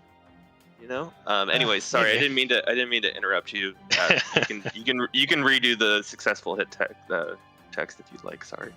Oh no, I just it cleaves the Grand Bastille's head entirely, causing it to tear away from the rest of its form for a brief moment. Limbs twitch and a purple cloud begins to quickly form around its neck as the head seems to regain its attachment to its body. I deal 9 damage to it, right? That's Oh. right. Wow. So some Grand Bastille and flavor Grand text. Bastille- yeah, it goes something like this. What is desire, if not an entrancement of one's own soul? The Grand Bastille. PayPal. No, there's no PayPal. Darn it. Yeah, there's just not enough room for citing your sources on these things. Can I give you $1 to shut up, Bastol? Can I do that? And How then where about do I we stop mission that to ugly this guy? face of yours for good? Get him, Signifier. You're going up next then. Yeah, let's do it. All right, where would you like That's to be? Flanking in position doesn't matter at all in terms of advantage or any of that in this, correct? It doesn't give you an advantage, but it will be required depending on what part of its body you want to hit. Right. So And his currently, attacks as well, right? I'm seeing hand, spectral form, the face, and what's the other one? Twisted The torso. torso. I see. Yep. So for this one, you've got to be kind of on either side of him, like that. Aha. And for Front and back. to hit his cloak, you can be anywhere basically. And then on his arms, you must be in anywhere as well, I think. Oh. Because he has Yes. many arms, so that makes sense. Right. Well, Okay. Well, I will stand directly behind him and aim for an arm. For ease of counting's sake, I've got a counter here for his health. Nice. Oh, thank you. You're Alright. one space away. You Yeah, had it right. because You had it right just a second. Yeah, his cloak looks like it's Because of his cloak. Oh, yep. I see. Well, so yes, but you swing with 2 mighty lashes of your flail. There's 1 crit and an 8. nice. Nice. Messing him Oh up. my gosh. No kidding. And you're attacking with the Tumen, right? Yep. This so is that's- this Yep. will be this will become apparently obvious why this is important in a second, but roll your damage first. Okie dokie. One So, and then one you only draw 1 damage center card, sorry. That's a good point of clarification. so the first crit is 2. And the other and then damage. is a nothing. I'm gonna do a little bit of a reroll on that one because you kind of just pushed it over. Thank you. We got a 2 that time. So 4 Okay. total. That I could live with. Or die with. We'll find out soon enough. All right, let's see the wretched hand Bastol card.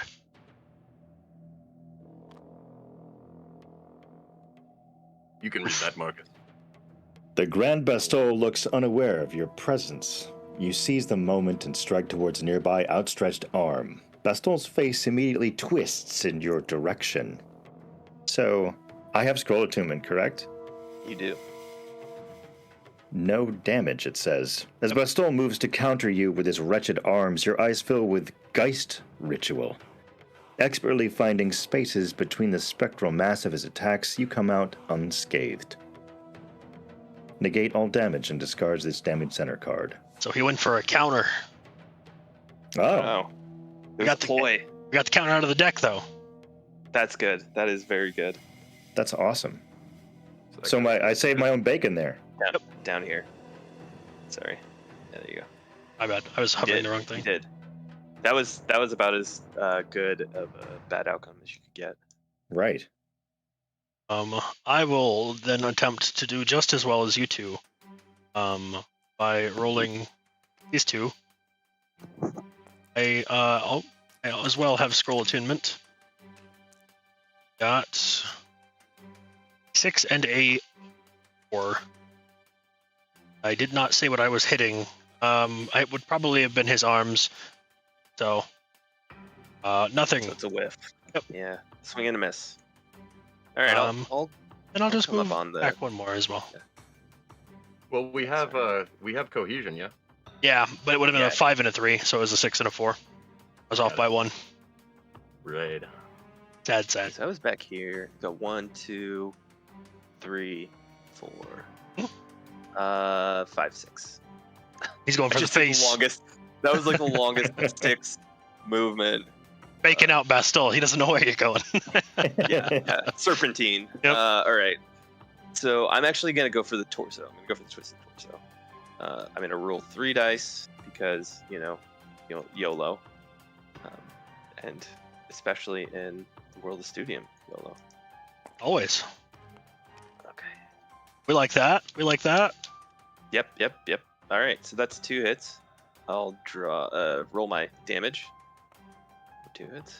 So it's a 9 and a 7 for that 7 block arcane armor class. What do we call that? Yeah, armor class. That's right. Yeah. Okay. 2 damage. All right. Perfect. Flip this. See how we do. All right. The spectral mass of Bastal's core begins to inexplicably ripple. You see the waves emanate from a central point. Focus your attack towards that spot. Successful hit. The ripples turn to spasms as your attack enters the target's torso. You see a purple tear form momentarily where your weapon collides. Resolve damage and discard this damage center card. Cool. Nice. I know it's only placeholder artwork, but that's still really cool. Him holding Yeah, the that's little actually- lanterns. It's pretty Yeah, creepy. that's like the concept art that we had for the actual Grant Bestal's chest. So Oh, the mini cool. itself, if you have the mini, you can actually see the little skulls forming in his chest. Pretty cool. I can't wait to see like a professionally painted version of these guys. Oh yeah. That is me how too. little skulls are born inside. It is. You know, 2 damage, right? 2 damage. Down to 20. Whoop, whoop. Cool. NPC, or is everybody gone? I don't think the NPC's gone yet. What would you like Lucy to do? She should get in there and rip it up. Just getting close. Where Where at though? she's there, she can only hit the form or the arms. Got it. Let's go for the arms again. Cool. All right. We got so many of them. You do. Chop some off. So she's gonna get them 2 swings again, right? That's Hmm? correct. I just gotta take a look at this NPC card real quick. 2 speed, range 1. Got it. Gonna roll some dice. And Oh, but they don't crit, sad. what? Yeah, they do. Don't Oh, NPCs? Yeah. NPC's crit. Oh, cool. Yeah, they get terror too. Sweet. Sad Skull is tearing it the fuck up. He is. No kidding. All right, so these will be the crit. Holy sad crits, 2 wasted crits feels bad, man. Hopefully this one does a little bit better. We'll see. How dare you? All right. Yeah. So, that's the crit. So I missed 1 and got a 2 on that one, which that's good, I guess. And then on this other one, I didn't roll. come on, roll for me. Roll for me, dice. There you go. There you go, 1. Take it. Oh, 3 total on the arms. Well, maybe we'll find out. That's exactly right. She All put in right. work today. Yeah, no kidding. A creeping hand twitches unnaturally as your blow connects with its elbow joint. Despite passing through the spectral limb's mass, you hear an unnerving pop. It's a standard attack, so it's -1 damage, so it's 2 damage. Conventional weapons seem less effective against this Geist. The Grand Bastille seems more annoyed than harmed. This attack suffers -1 damage, resolve the damage, and place this card back into the damage center something. Oh. Random. So that card gets reshuffled. Got 18 life left. And Mac, would you kindly show me where we're putting those? Back into the hand and shuffled. Oh, yes. And then they get shuffled. They get shuffled immediately, hey? Yeah. Okay. There's a chance we could hit it again. Did you already reduce the... I did. I'm not messing with the HP tokens. I'm just using the counter because it's easier. And it's easier for people to see. Well, That's fair. so he started at what, 30, and then we did 9 and 2... 18 is correct. Accurate. Oh, Yeah, accurate. we've been on it. All right, fine. Adam likes to play with the little granite pieces. I like my little pieces of They're cool too. I just want to play with tiny little droplets of blood all day. That's There's what the a fun is in the game for me. my language. Hey, that's friend of mine. When Love I was used to work at a Magic card store, had one of those really old metal Abacus MTG branded life counters, where it's like gold and silver little beads. And he Whoa. would play Commander with one of those. And I'm like, oh my god, dude, come on! Just why do we have to like figure out your abacus to play commander with you. That's too funny. All right. Yes.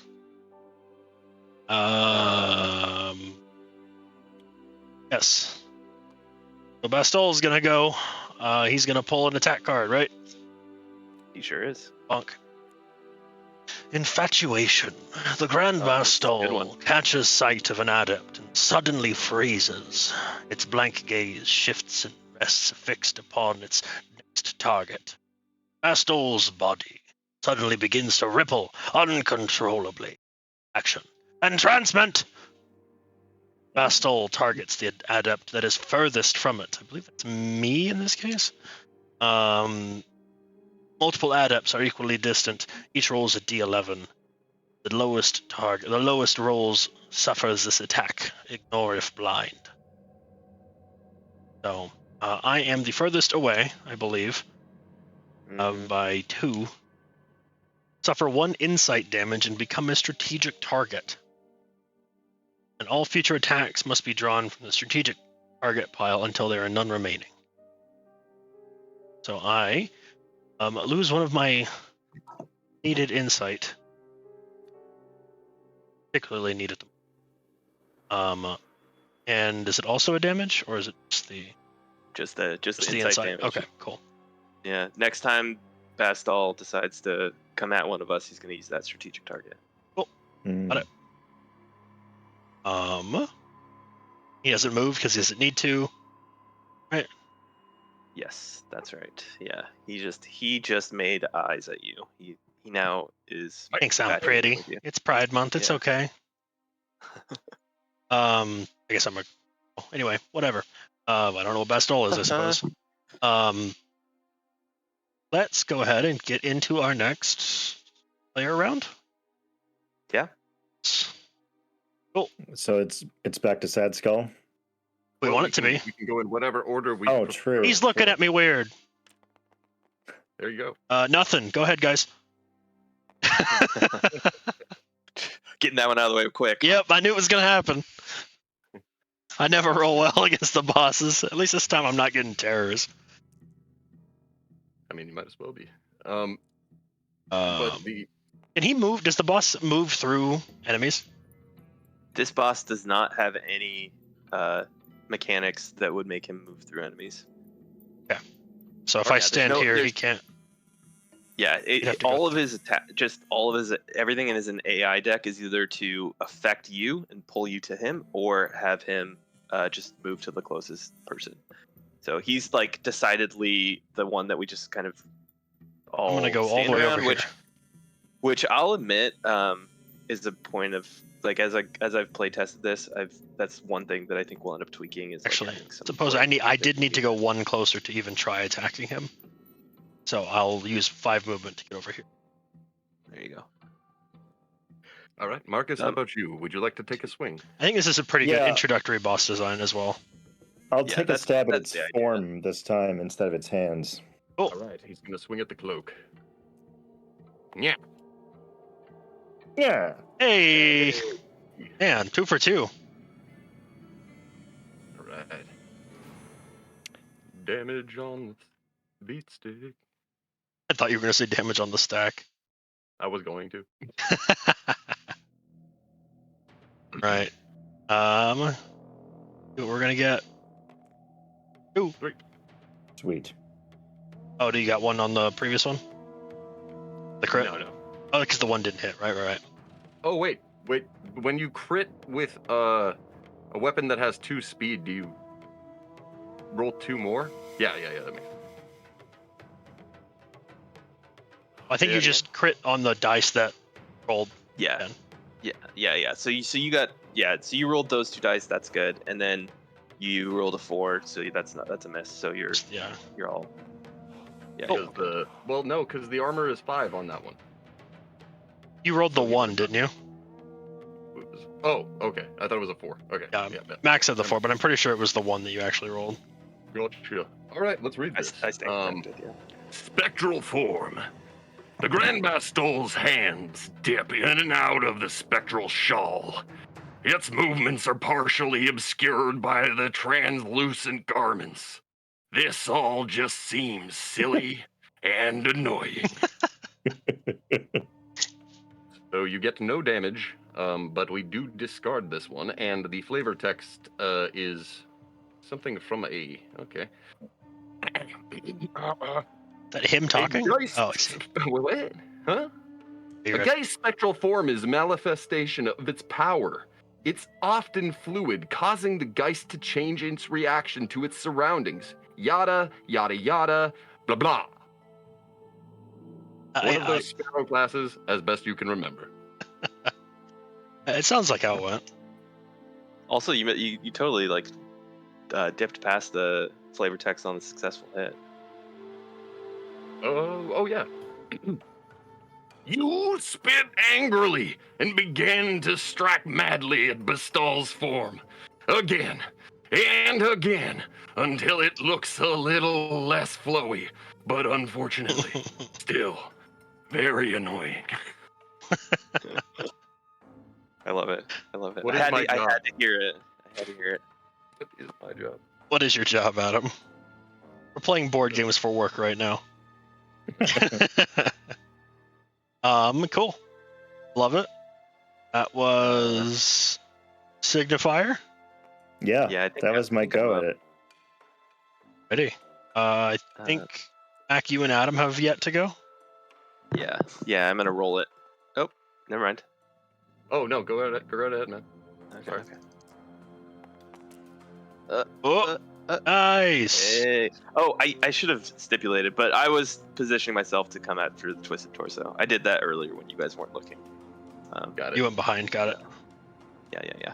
Cool. Okay, so that's 2 crits and a hit. Nice. I like rolling all the dice at once, so I'm gonna Okay. grab.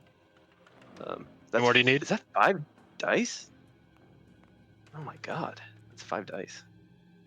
Yeah, 5 dice. Up here. Mess them up. Alright. This is one of those times where I just know I'm gonna draw the card. Because there's no damage. For all you out there on the Oh. Twitch stream, begin knocking on wood. Oof. All right. Mr. Quinzel, it is very nice. It is very nice. Okay. Hey, we like this. The Grand Bastal's empty gaze shifts away from you. As best you can tell, it seems distracted. You steel yourself and ready an attack. Standard attack, +1 damage. Oh, wait, crit. Sorry, Yeah. crit hit. Oh my god, this is great. Okay, your blow cleanly cuts Bastal in half. You hear a Whoa. lantern shatter as one of the guy's wretched hands scrambles to pull the bisected body back together. Gain +3 damage for this attack. Discard this card, a wretched hand damage center card, Oh, without nice. following any of its prompts. Woohoo. Cool. All right. And That's, if I could control over the audio here, I would play that really, really cool track 8 from damage. that anime racing game. Yeah, that's 8 damage. Dang. It's hefty. I just want everybody who's on the stream to know that this is not how this encounter works most of the time. Like 8 damage rolls from a Sin Eater are few and far between. Yeah, I've got a vocal cue for a large boss roar and scream. Funny enough, so let's go with that one. As we hear I love Bastal cut in half. Legs! And also possibly multiple pelvises! That's exactly what it sounds. How did you know? my 8 wrists all at once. Okay. I have all right. 8 carpal tunnel now. Ah! Is my billowing cloak not annoying you enough? Alrighty. Skulligan, mess him up. All right. Take it home, Skulligan. That one was for you, sad crits. Better crits. I'm gonna aim this one right at his fucking head. Hit him. That's a 6, and I believe I need an 8. Oh no. Need a timestamp button for Adam.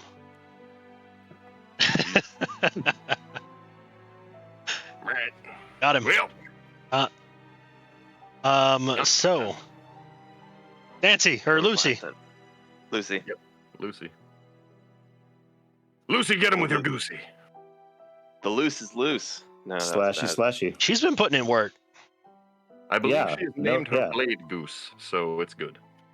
Oh, there you go. Lucy, Alright. loose your goose on him.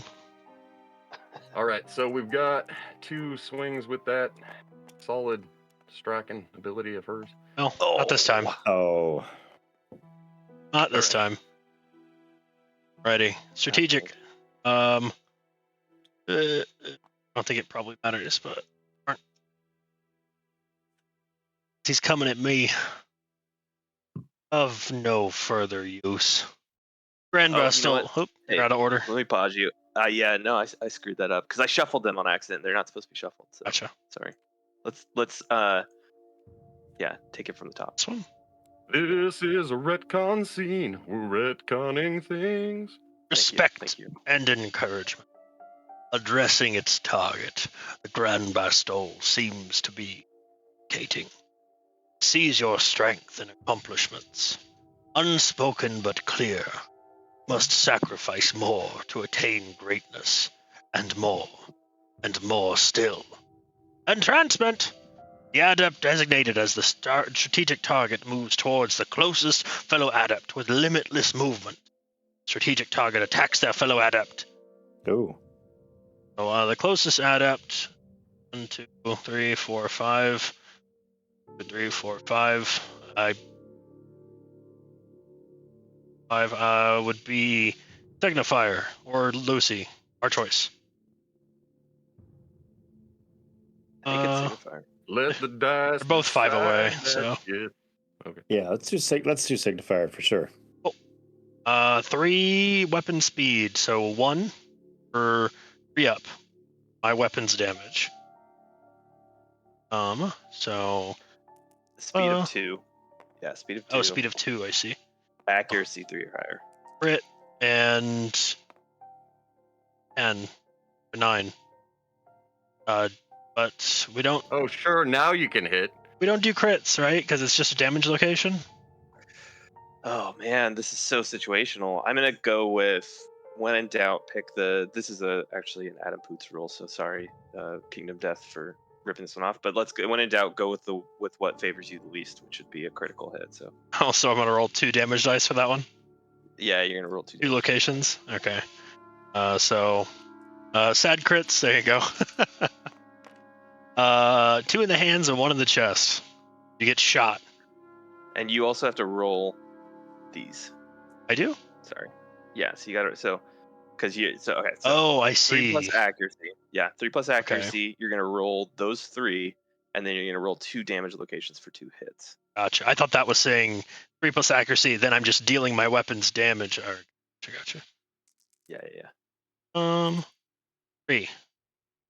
And then 1 more for the crit. Wow. 5. Oof, that's punishing. So it's this plus. So it's 2 hands, a chest, plus a leg and a chest. I think that was. I think that was a mess, but Is that not how I did that? No. Yeah. Okay. Here's the way to do this. So Okay. we'll have you. I think the first one you rolled 3. You got a blank. You got a 1. You got a 2. So we'll take the 2 and the 1. That's 1 attack doing 1. Oh, damage, right. Okay, I rolled 3 because of the crit. Gotcha. Yeah, and so you're gonna roll. That's 1 damage to the arms. Then you're gonna roll this one. Alrighty. 1 damage to the feet. Clear as mud. Yeah. Yep. 2 damage to the feet. All right. I'm going to negate 1 on that. That's actually. Oh yeah, you're doing it for. Just got it. Yeah. I'm just watching out for this Yep. character sheet. My leg's broken. The Bastol made me do it. Sorry.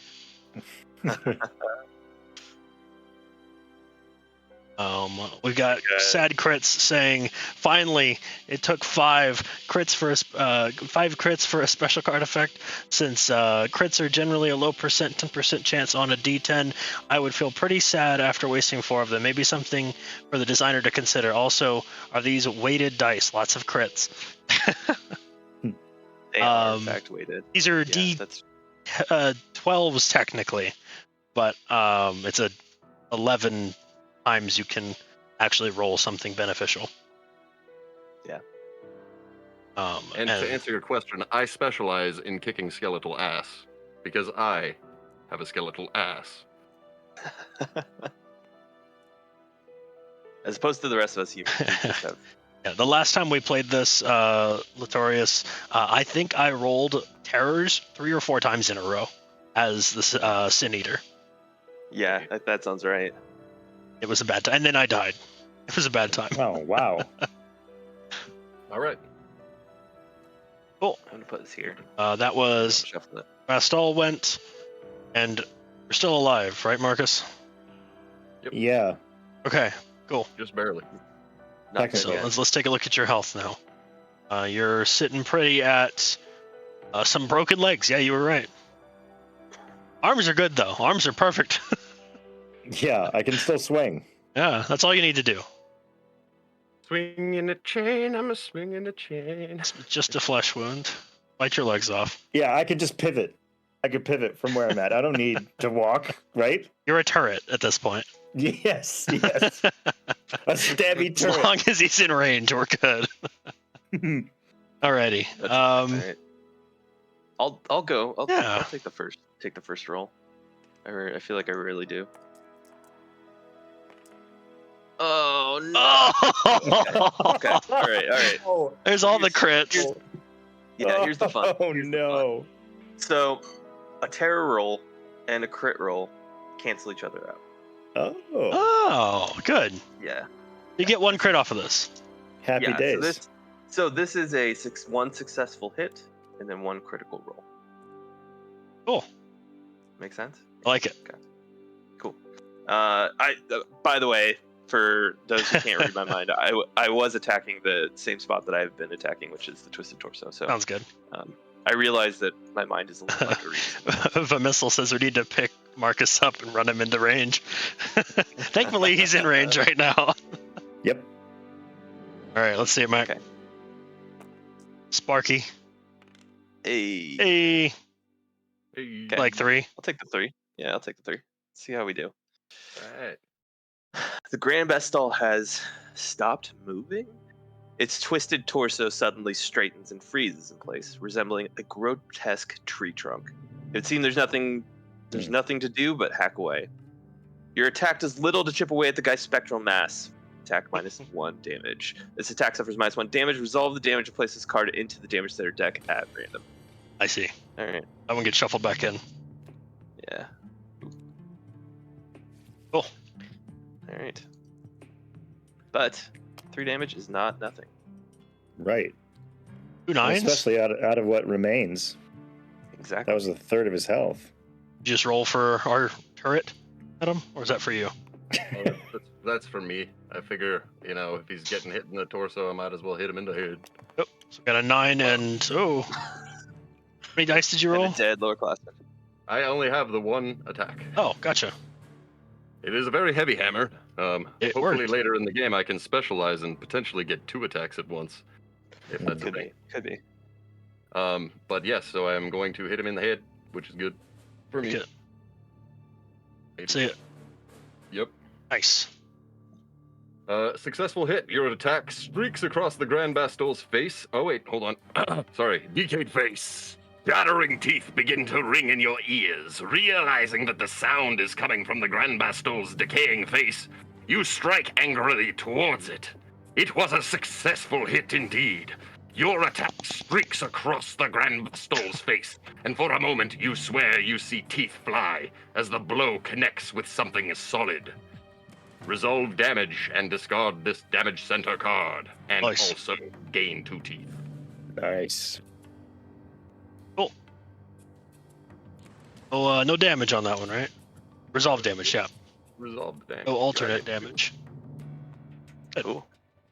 Here, I'll count it down. I'll splatter. 5 left. Let's try and something this time. That's not my roll. It should have been. No, God. Nice. We're gonna hit him in the torso as well.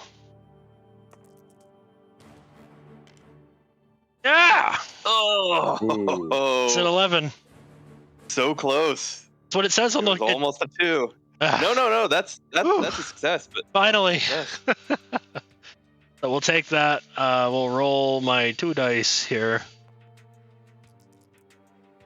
For 3. We like it. Hey. Twisted torso. You set Hey, your look at that. sights. It's back. Set your sights on the Grand Bastille's torso, timing your blow to avoid the undulations of its twisting arms. Successful hit. Your strike rings true, catching Bastille square in its torso. Wasn't that a crit? It was. You're right. Critical hit. Draw hit.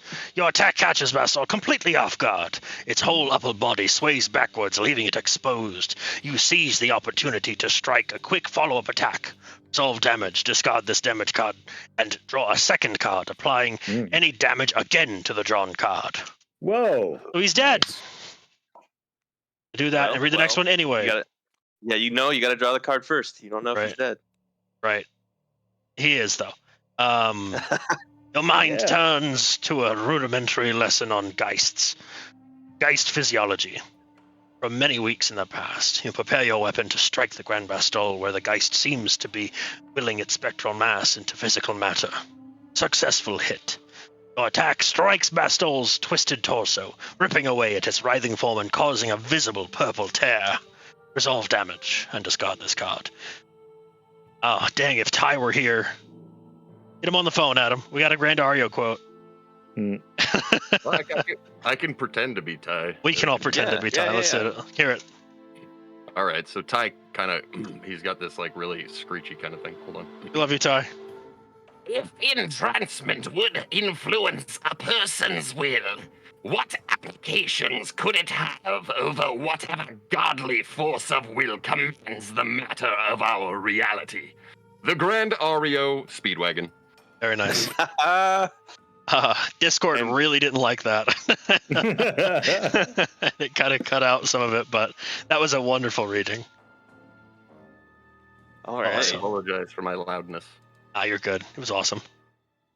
That was great. Wow. You guys, that was probably the most successful boss fight that I've ever seen playing this game. So We Glad took to be a part of it. very little I gotta damage. say, I did more than the boss did, honestly. everything up until the boss fight really, really doesn't prepare you for the boss fight. I think, but in a great way. Like, I was really surprised at the depth of the fight.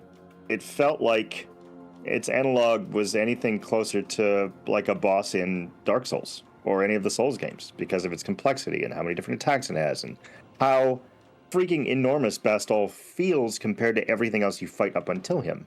Yeah. It also felt like big bosses in like 8-bit or 16-bit games and their crazy difficulty levels, or I was also reminded of like bosses that are like for shmups or side-scrolling shooters where they're so big and so complex and you have to chip away at them to kill them.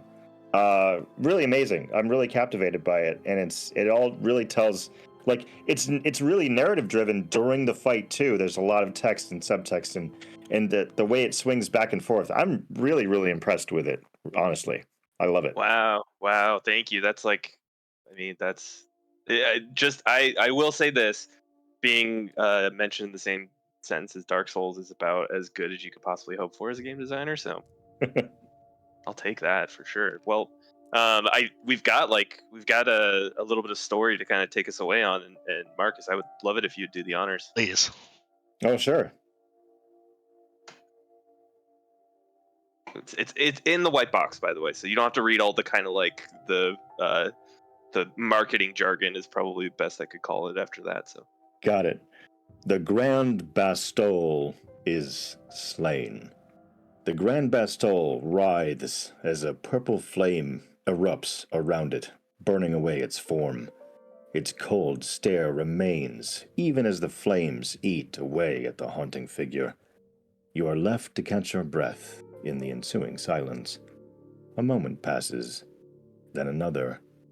You've only just finally regained your composure before you realize that the only entrance or exit to this room was the door that disappeared behind you as you entered.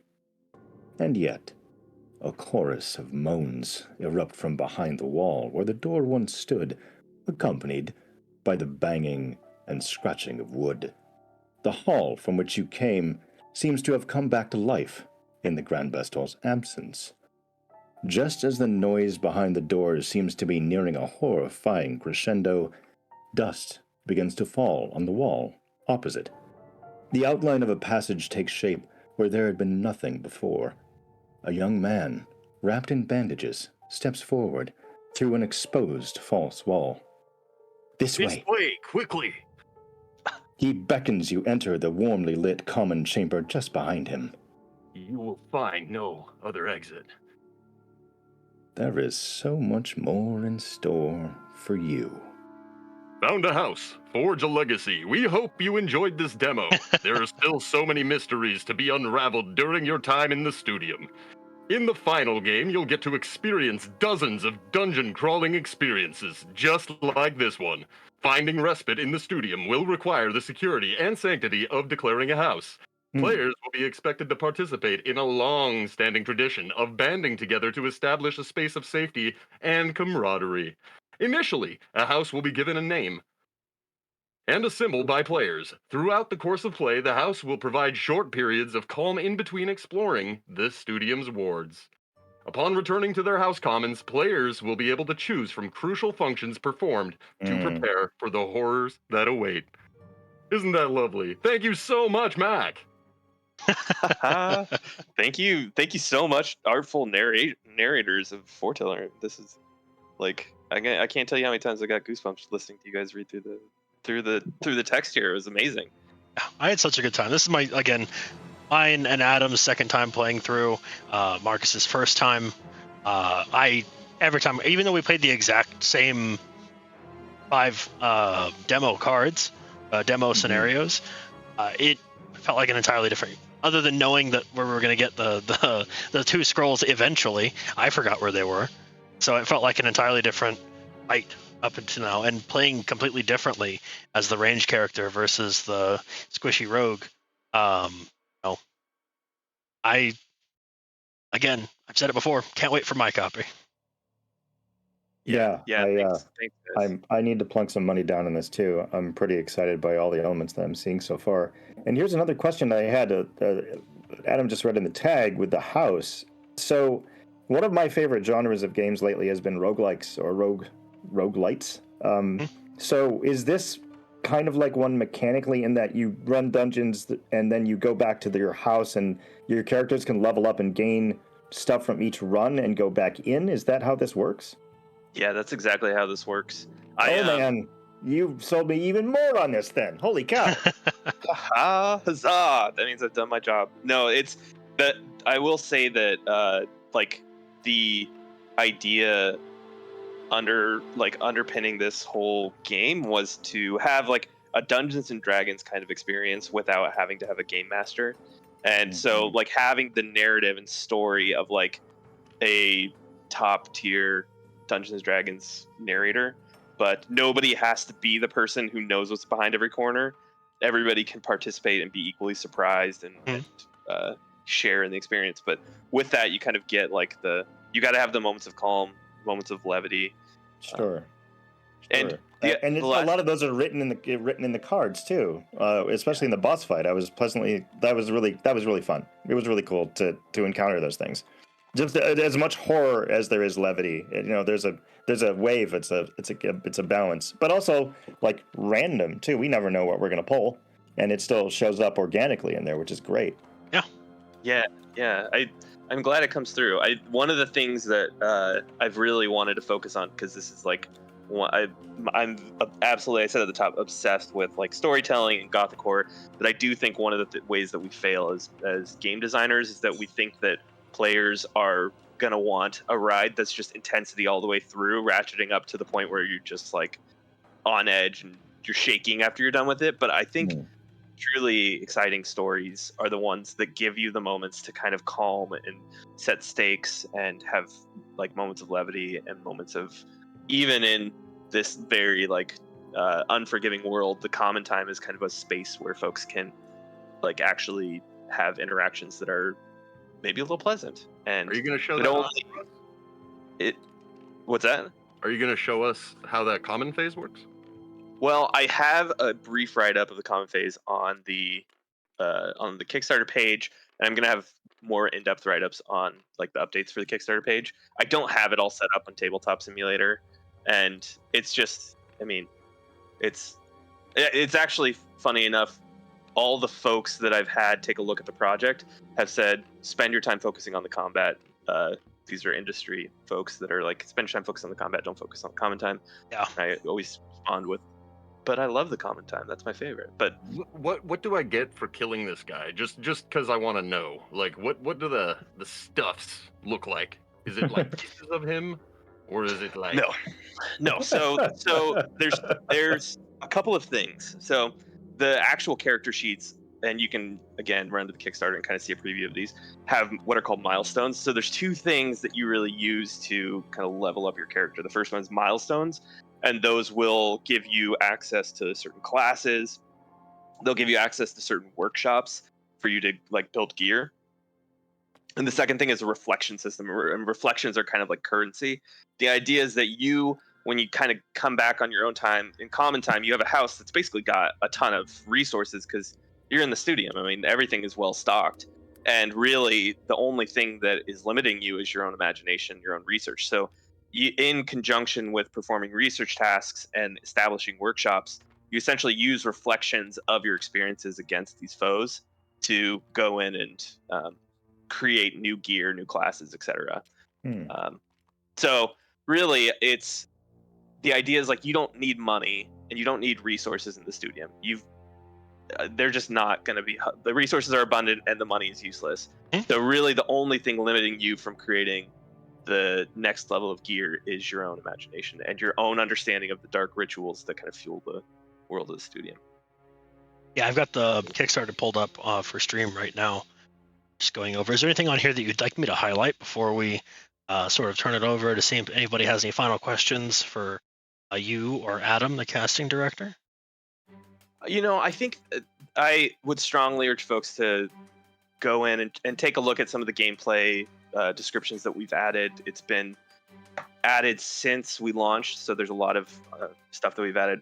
I'm going to go in tomorrow and probably actually do a couple of new enhancements too, just kind of talking about the value proposition, because that's kind of been a series of questions. And then, I really think that at the end of the day, like, I can't say this enough, like, this is not this campaign is not a large corporation kind of trying to create a game that's like they're trying to maximize money. I'm kind of just one guy who's got a small, I've got family basically supporting me and a team of artists that I contract, and I'm the one running around doing all this stuff, all the images and all the design, it's all done by me. Mm-hmm. So be patient with me, but I've been really thankful for all the support that we've gotten, and it really just says to me that like there really is still a space in this industry for more than just a couple of like mega corporations licensing out their video game IPs. Like there is still space for, independent, small board game designers with a dream to actually make their way. And that to me has been, I think, the most impactful thing about this campaign so far. It's really warmed my heart, and I appreciate all the support for everybody who's kind of stuck around. Awesome. Well, we've got at least one question in here for you. Mr. Quinzel says, so a basic play session is exploring the 5 rooms and the boss. Can you just do the common time at the end of the session or save it for the start of the next session? I've also pulled up the common time set that you have on Kickstarter as well. It kind of gives a brief explanation of that while you answer the question. Yeah, so common time you can do at the beginning of the session or the end. It's really, so the way that it works is you essentially have a common set, which is it's a fancy word for a week. You got 7 days and you go through the prompts of the common set. So like every beginning of the day you start out and you decide where you want to place your character of the common rooms that you've unlocked. And then you'll perform the tasks as indicated by those common rooms. And then you'll have a story event that'll kind of set you up for what you really should probably spend your time doing. And then you can spend as much time in those common sets. So like at the end of 7 days, ostensibly all the player characters can sit there and say, hey, do we want to spend another week kind of preparing for another ward? And you can just kind of burn that time. But you're going to get straight into it. Yeah, also, but you are going to get common time events during each common set. So like regardless of whether or not you decide to go out into a ward, there are the Montressas and the Alistars of the world, and they're not going to sit around and wait. So they will come to you, and a lot of times it's going to have pretty dire consequences. So yeah. But also he proposed a question in the first part of that was it's not always 5 rooms, right? it is always 5 rooms in the Forsaken Ward. It is always 5 rooms in the Sanguine Ward and the Emptied Ward. Now the add-on expansion, which is the 90 New Eyes, it has 4 rooms, so it's just a little bit shorter, but Okay. but otherwise, yeah, it's See. typically 5 rooms. And just for people still around, if you did the all-in back, how many minis is that? Do you know off the top of your head? Right now, it is up to 83 minis. So that's the all-in expansion, the Ewanite. Yeah, the Unite. And so that's one of the updates that'll be going out tomorrow, because I've gone in and updated with the stretch goals. Stretch goals, we added, I think, 5 minis.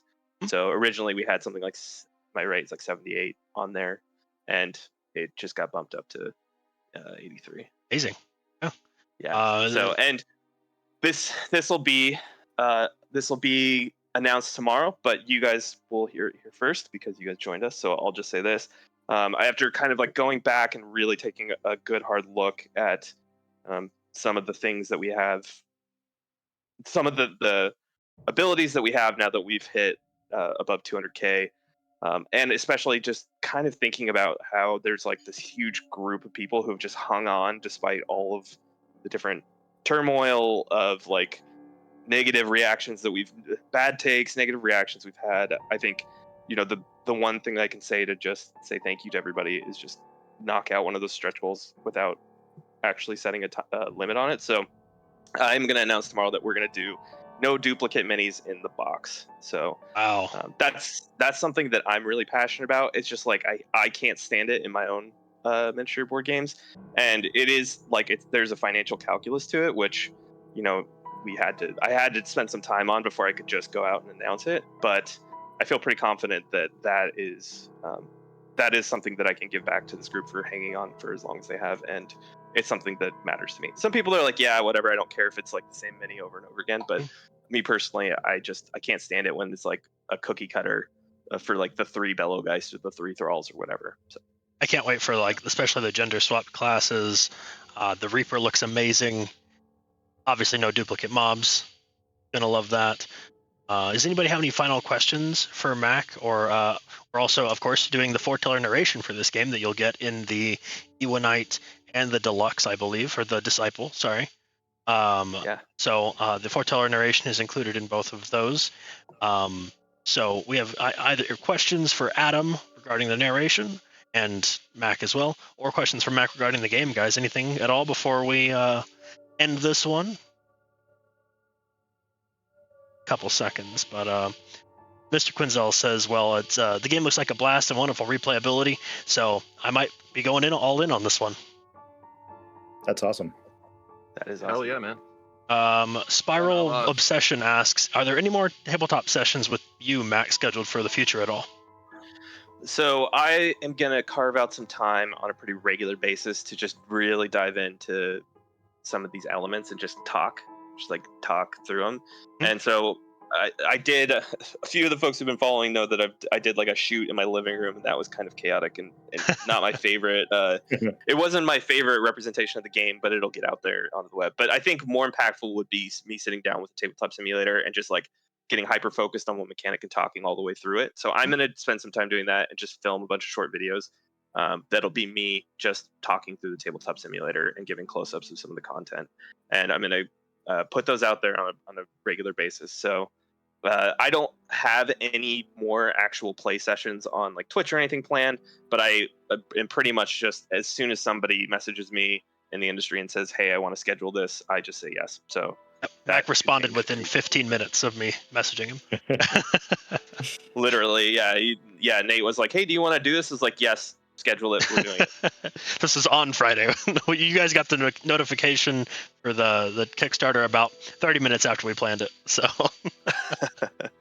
but we have a question for the casting side, as well as you, Mac. How many voices will there be in the narration? There's a number, and I don't know what it is off the top of my head, but we definitely landed on a number. Adam, do you know by chance? Well, I mean, I have to see the full game, Mac. Yeah, I think we landed on 10 narrations, different voices in the narration, but don't quote me on that. So there's obviously the 4 big bads. There's a handful of NPCs that are pretty consequential. Robert Pass is probably one of the big ones, and then there are like, so there's like the big bads. There's also like the monsters that they kind of oversee. There's a handful of NPCs, and there's sort of like, I would say, like quest giver NPCs that kind of stop in and check in on you during common time. So I'm gonna jam that fucker full of voices, man. there you go. Thanks for the follow, Mr. Quinzel. As well, we got a couple more comments. Well, if anybody else is thinking of questions. Latoria says, "Stay the course, Mac. This looks good, and I can't wait to get my copy." Thank you. Thank you so much. Friend of a missile as well. My roommate really loves the Reaper design, by the way, which I think again looks fantastic. That scythe is gorgeous. Again, I mean, I have so much respect for Ridley art. I mean, he just does amazing work. He's, like I said, he's working on the Senkokushin crossover right now, and I can't wait to see what he comes up with, because he's essentially going to be reimagining some of their characters and then also translating their characters into Studium versions. So it's going to be so cool. I'm thrilled. And Spiral Obsession says, "Stoked for that. Thanks, Mac. This looks sick all around, bro." I added the bro. It sounded like there should have been one there. But thanks everybody for tuning in. Like I said, we here at Foreteller want to do more streams like this, supporting our partners and even folks who, maybe we're not even, working on their game because it doesn't have narration or whatever, but we want to play it anyway. So if there's anything that you'd like to see us play in the future, go ahead and this will also be posted on YouTube and Twitch VOD, hopefully. You can leave a comment on that YouTube video, or more likely to get a response, you can go into Discord and leave a comment or just chat up in there saying, "Hey, I really want you guys to play this." Then I'll put together a crew, maybe grab the designer, because, it's a small world. Get a little bit of everybody all around. So if you guys want to see something played, ask around. I also want to shout out Fabler. We used our other sister product for our background music today. Fabler's a lot of fun. You can try it out, pick it up, and see how you like it. So a subscription service allows you to play music at your fingertips, allowing you to do any sort of mix and mash of background music and any sound effects that you so choose. And we'll keep up the crits next time. Sad crits, thank you very much. Mac, any final words from you? No, just thanks again for everybody for all the support, and just know that we're literally just living out my dream come true, and I couldn't have done it without you guys. So again, you guys are amazing. Thank you so much. Thank you, Also, Marcus. Thank you to our guest Marcus Marcus Freeman for coming on to the play today, and also make sure to check us out at foretellergames.com. The fact is that we do also have a podcast. If you want to check us out at the Forecast, Nate and I do a bunch of wonderful things with a bunch of voice actors, and hopefully, Marcus, will you be on the podcast with us sometime? Ask me anytime. This was a complete blast to play this. Again, I had never played or known anything about this game before jumping in it today. I absolutely love it. I love the experience. So yeah, anytime you want me back, just ask. Sounds good. Thanks everybody for watching. Look forward for more, and let's get Studium to that 1 million like goal, or that 1 million stretch goal. I think that'd be super Absolutely. cool. I can't wait for more game to play, and that's the stretch goal, right, Mac? That's right. All right, thanks guys. Talk to you later. Thanks, Bye. guys. Bye.